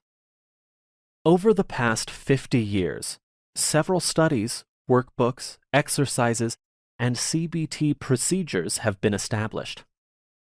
Here are some examples of practical applications for CBT. Jump-starting your daily routine. It is obvious that staying put has changed how we shall live forever as a civilization. The tension and anxiety you experienced during the sudden switch to staying in may have a lasting impact on your life. Coping can feel tough, whether you are trying to find a way to pass the time while unemployed, educating your child, or working from home. Making a routine is a good first step to revitalize your life. Scheduling activities can act as a spark to kickstart healthy coping during times of change when depression and anxiety may become overpowering. Here is a helpful cognitive behavior therapy, CBT, technique to increase self-awareness, mood, and mental wellness. Pleasurable activities, achievements, and tasks that overcome avoidance are 3 activities that improve mood. These activities can be included in a dynamic schedule to help you change your motivation. Let's examine each of the 3 categories in more detail. 1. The things we look forward to performing are within the list of pleasurable activities. Asking yourself, what makes me feel good? can help you determine what counts as this for you. 2. Achievements are the daily tasks that must be completed. This includes simple actions like taking a shower or getting dressed, and more difficult ones like preparing a meal or working on a project. To begin, try asking yourself what is meaningful to you. If one of your values is looking your best, for instance, washing and ironing your laundry at the start of the week might reinforce this value. 3. Overcoming avoidance is the third category and the hardest to finish because it contains all the actions you least enjoy. Due to their difficulty or the possibility of uncomfortable emotions, these tasks are typically avoided. Simply scheduling and finishing one can improve your mood and give you the confidence to go on to the next item on your list. Because the fear of missing out on the moment, avoiding the massive pile of mail that has been building up for months can be done in little increments. This enormous task can be made more doable by splitting it down. One method to break down this large task is to arrange the mail by date, then by priority, trash versus bills, and eventually open a few pieces each day. Meditating, keeping a journal, and reflecting carefully, you can figure out which activities go well together to lift your mood. Planning a day that makes you feel the most satisfied requires paying close attention to how you feel before and after completing each task. Setting realistic goals and tracking progress. In cognitive behavior therapy, CBT, goals are crucial because they provide patients with direction, drive, and purpose while working through their issues. Setting attainable goals can help clients make genuine progress and increase their self-efficacy.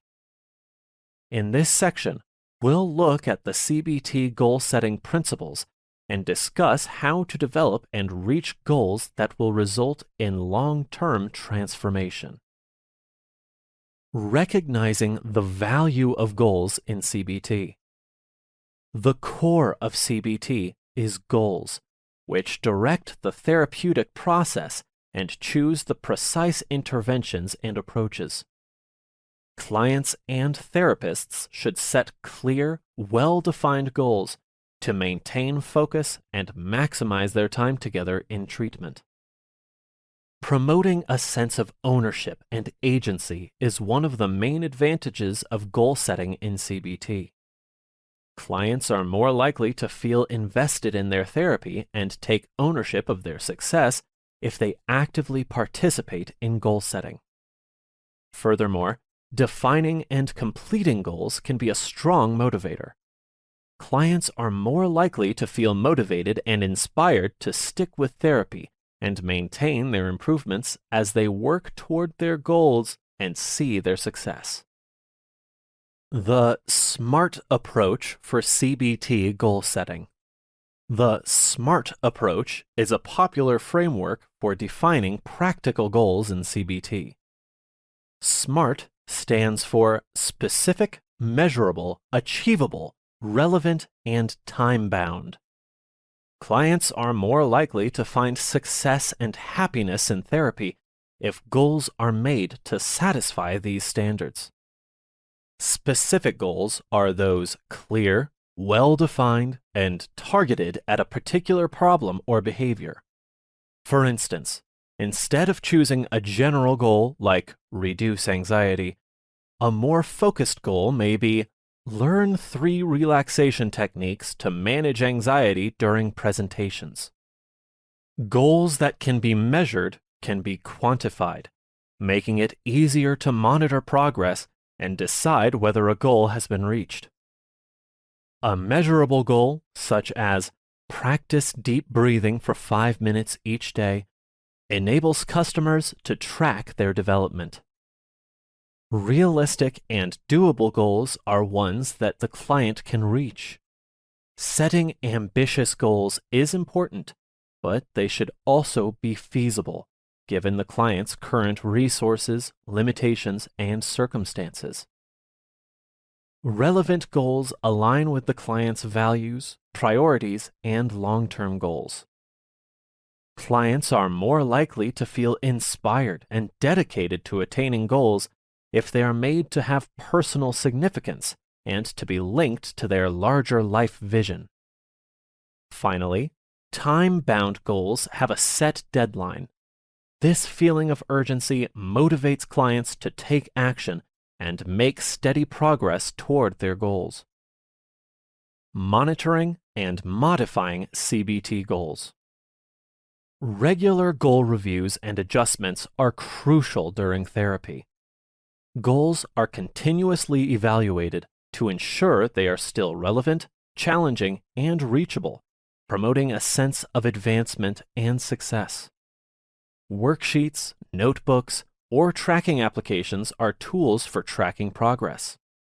With the help of these tools, clients can keep track of their feelings, actions, and thoughts, which can be extremely helpful for tracking their progress toward their goals. Additionally, clients and therapists must communicate honestly and openly about the status of their goals. Any obstacles or difficulties can be identified through this cooperative discourse, allowing for any necessary modifications. Finally, it's critical to recognize and celebrate accomplishments of all sizes. Clients can increase their sense of self-efficacy, encouraging them to continue working toward their goals by recognizing and rewarding progress. Maintaining long-term mental well-being with CBT. It's critical to go forward incrementally when making changes in your life. One of the most effective types of psychotherapy, cognitive behavioral therapy, or CBT, has been demonstrated to be helpful for various mental health concerns, including anxiety, depression, addiction, and eating disorders. The best 8 CBT techniques for enhancing mental health are listed below. Some are more detailed than others, but each is beneficial in some way, depending on your circumstance. Keep the present in mind. Focusing on the present is among the most crucial components of CBT. We cannot change the past. There is no way to predict the future. Why do we worry about things we have no control over? Instead, concentrate on the present and how to improve your position. Consider the emotions you desire. We all want to feel joyful, healthy, and balanced regarding our mental health. Although no single treatment works for everyone, cognitive behavioral therapy, CBT, is a fantastic alternative for many people. CBT is a form of therapy that concentrates on helping you in changing negative thought patterns and actions to enhance your general mental wellness. Act as if. Remembering that we have power over our thoughts and behaviors when trying to improve our mental health is crucial. Being the person we aspire to be can be aided by acting as though we already are that person.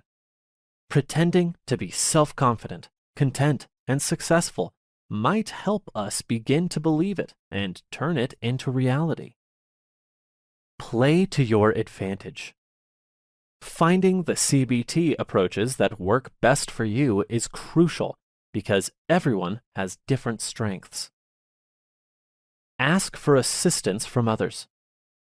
It's crucial to look for help from others regarding mental health. This might be counseling, medication, or a simple conversation with a friend.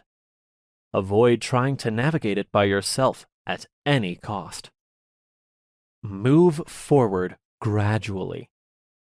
It's critical to go forward incrementally when making improvements in your life. Too many things at once can become overwhelming and demotivating. Set small, doable goals in one area of your life that you'd like to improve.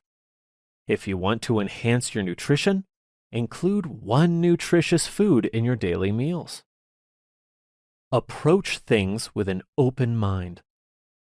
Our daily routines might make it easier for us to forget to be simple. However, going into situations with an open mind can benefit your mental health.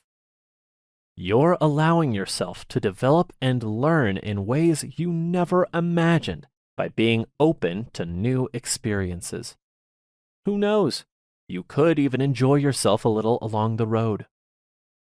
Discover something new. Although it can be easy to fall into destructive thought patterns, cognitive behavioral therapy, CBT strategies can help end the cycle. Mindfulness-Based Cognitive Behavioral Therapy. Cognitive behavioral therapy, CBT, meditation, and the development of mindfulness, a present-focused, non-judgmental attitude, are all components of mindfulness-based cognitive therapy, MBCT. Therapists Zindel Segal, Mark Williams, and John Teasdale created MBCT to advance cognitive therapy. They believed that therapy could be more successful if cognitive therapy were combined with the mindfulness-based stress reduction, MBSR, technique created by John Kabat-Zinn in 1979. The methods, applications, and advantages of mindfulness-based cognitive therapy are covered in this chapter. It also discusses the effectiveness of this strategy and other points to consider before implementing a CBT mindfulness strategy. Mindfulness-based cognitive therapy techniques. By utilizing techniques like mindfulness meditation to train people to deliberately pay attention to their thoughts and feelings without passing judgment on them, mindfulness-based cognitive therapy expands on the concepts of cognitive therapy. Various mindfulness methods and exercises are used as a component of MBCT. A few of these are meditation. A person can become more aware of their body, thoughts, and respiration through self or guided meditation. Body scan exercise involves lying down and carefully examining various body areas. A person typically begins from the bottom of their body and ascends through it until they reach the top of their head. Mindfulness techniques. Increasing one's present moment awareness is a component of mindfulness. People can practice it while meditating and work these exercises into daily routines. Mindfulness stretching. Mindfulness-based stretching encourages the body and mind to become more conscious of one another. Yoga. MBCT may inspire participants to engage in specific yoga postures, promoting mindful body stretching. The 3-minute breathing space approach, which focuses on 3 phases, each lasting a minute, may be taught to people. These steps are observing your experience. How are you doing right now? Focusing on your breath, and attending to your body and physical sensations. Sitting with thoughts, sitting with sounds, and walking and sitting meditations are other CBT mindfulness strategies. Areas in which CBT mindfulness can help. Numerous episodes of depression can be treated successfully using mindfulness-based cognitive therapy, according to research. Although it was first designed to treat depression, studies have shown that it is also useful for treating other conditions, such as anxiety disorders, bipolar disorder, depression linked to medical conditions, low mood, unhappiness, and treatment-resistant depression.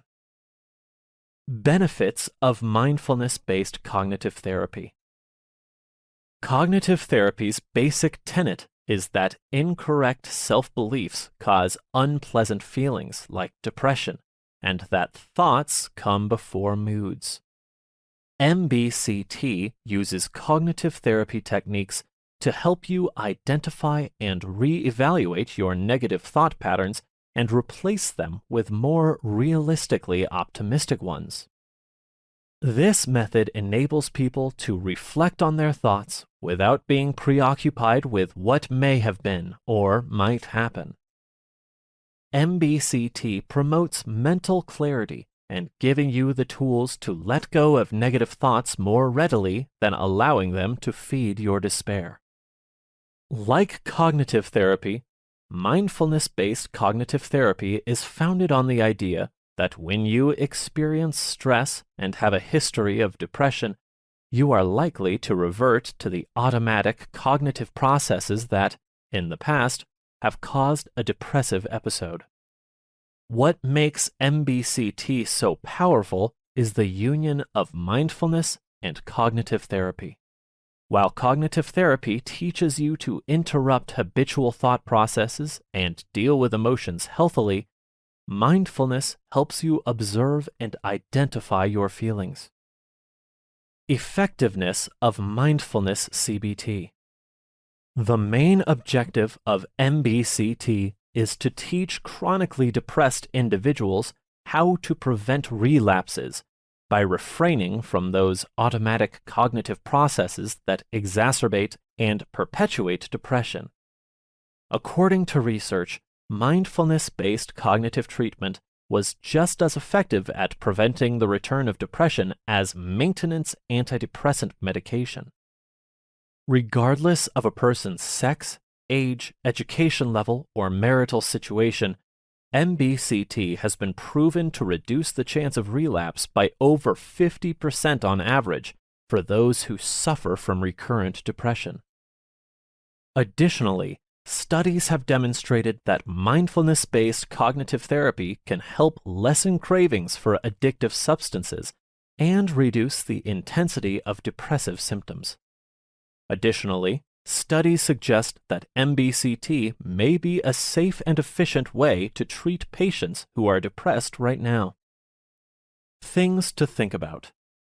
There is still much to learn about how effective mindfulness-based cognitive therapy is for treating active or severe depression. Discussing your symptoms with your doctor is crucial to determine if this course of action is appropriate for you. Although the MBCT's classroom or group component is crucial, much work is completed outside class. The homework assignments include listening to recorded guided meditations and practicing mindfulness daily. This may entail incorporating mindfulness into routine tasks like making your bed, brushing your teeth, taking a shower, doing the dishes, or exercising by using CBT mindfulness techniques, such as choosing to follow what works over second-guessing yourself, concentrating in the present without being distracted by other thoughts or occurrences, taking part without feeling embarrassed, being acutely aware of everything that is happening around you, and assuming a neutral position.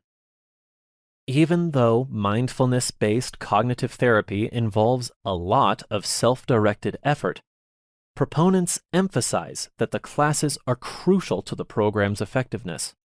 However, finding programs may be difficult depending on the availability of certified MBCT therapists in your area. What to do first?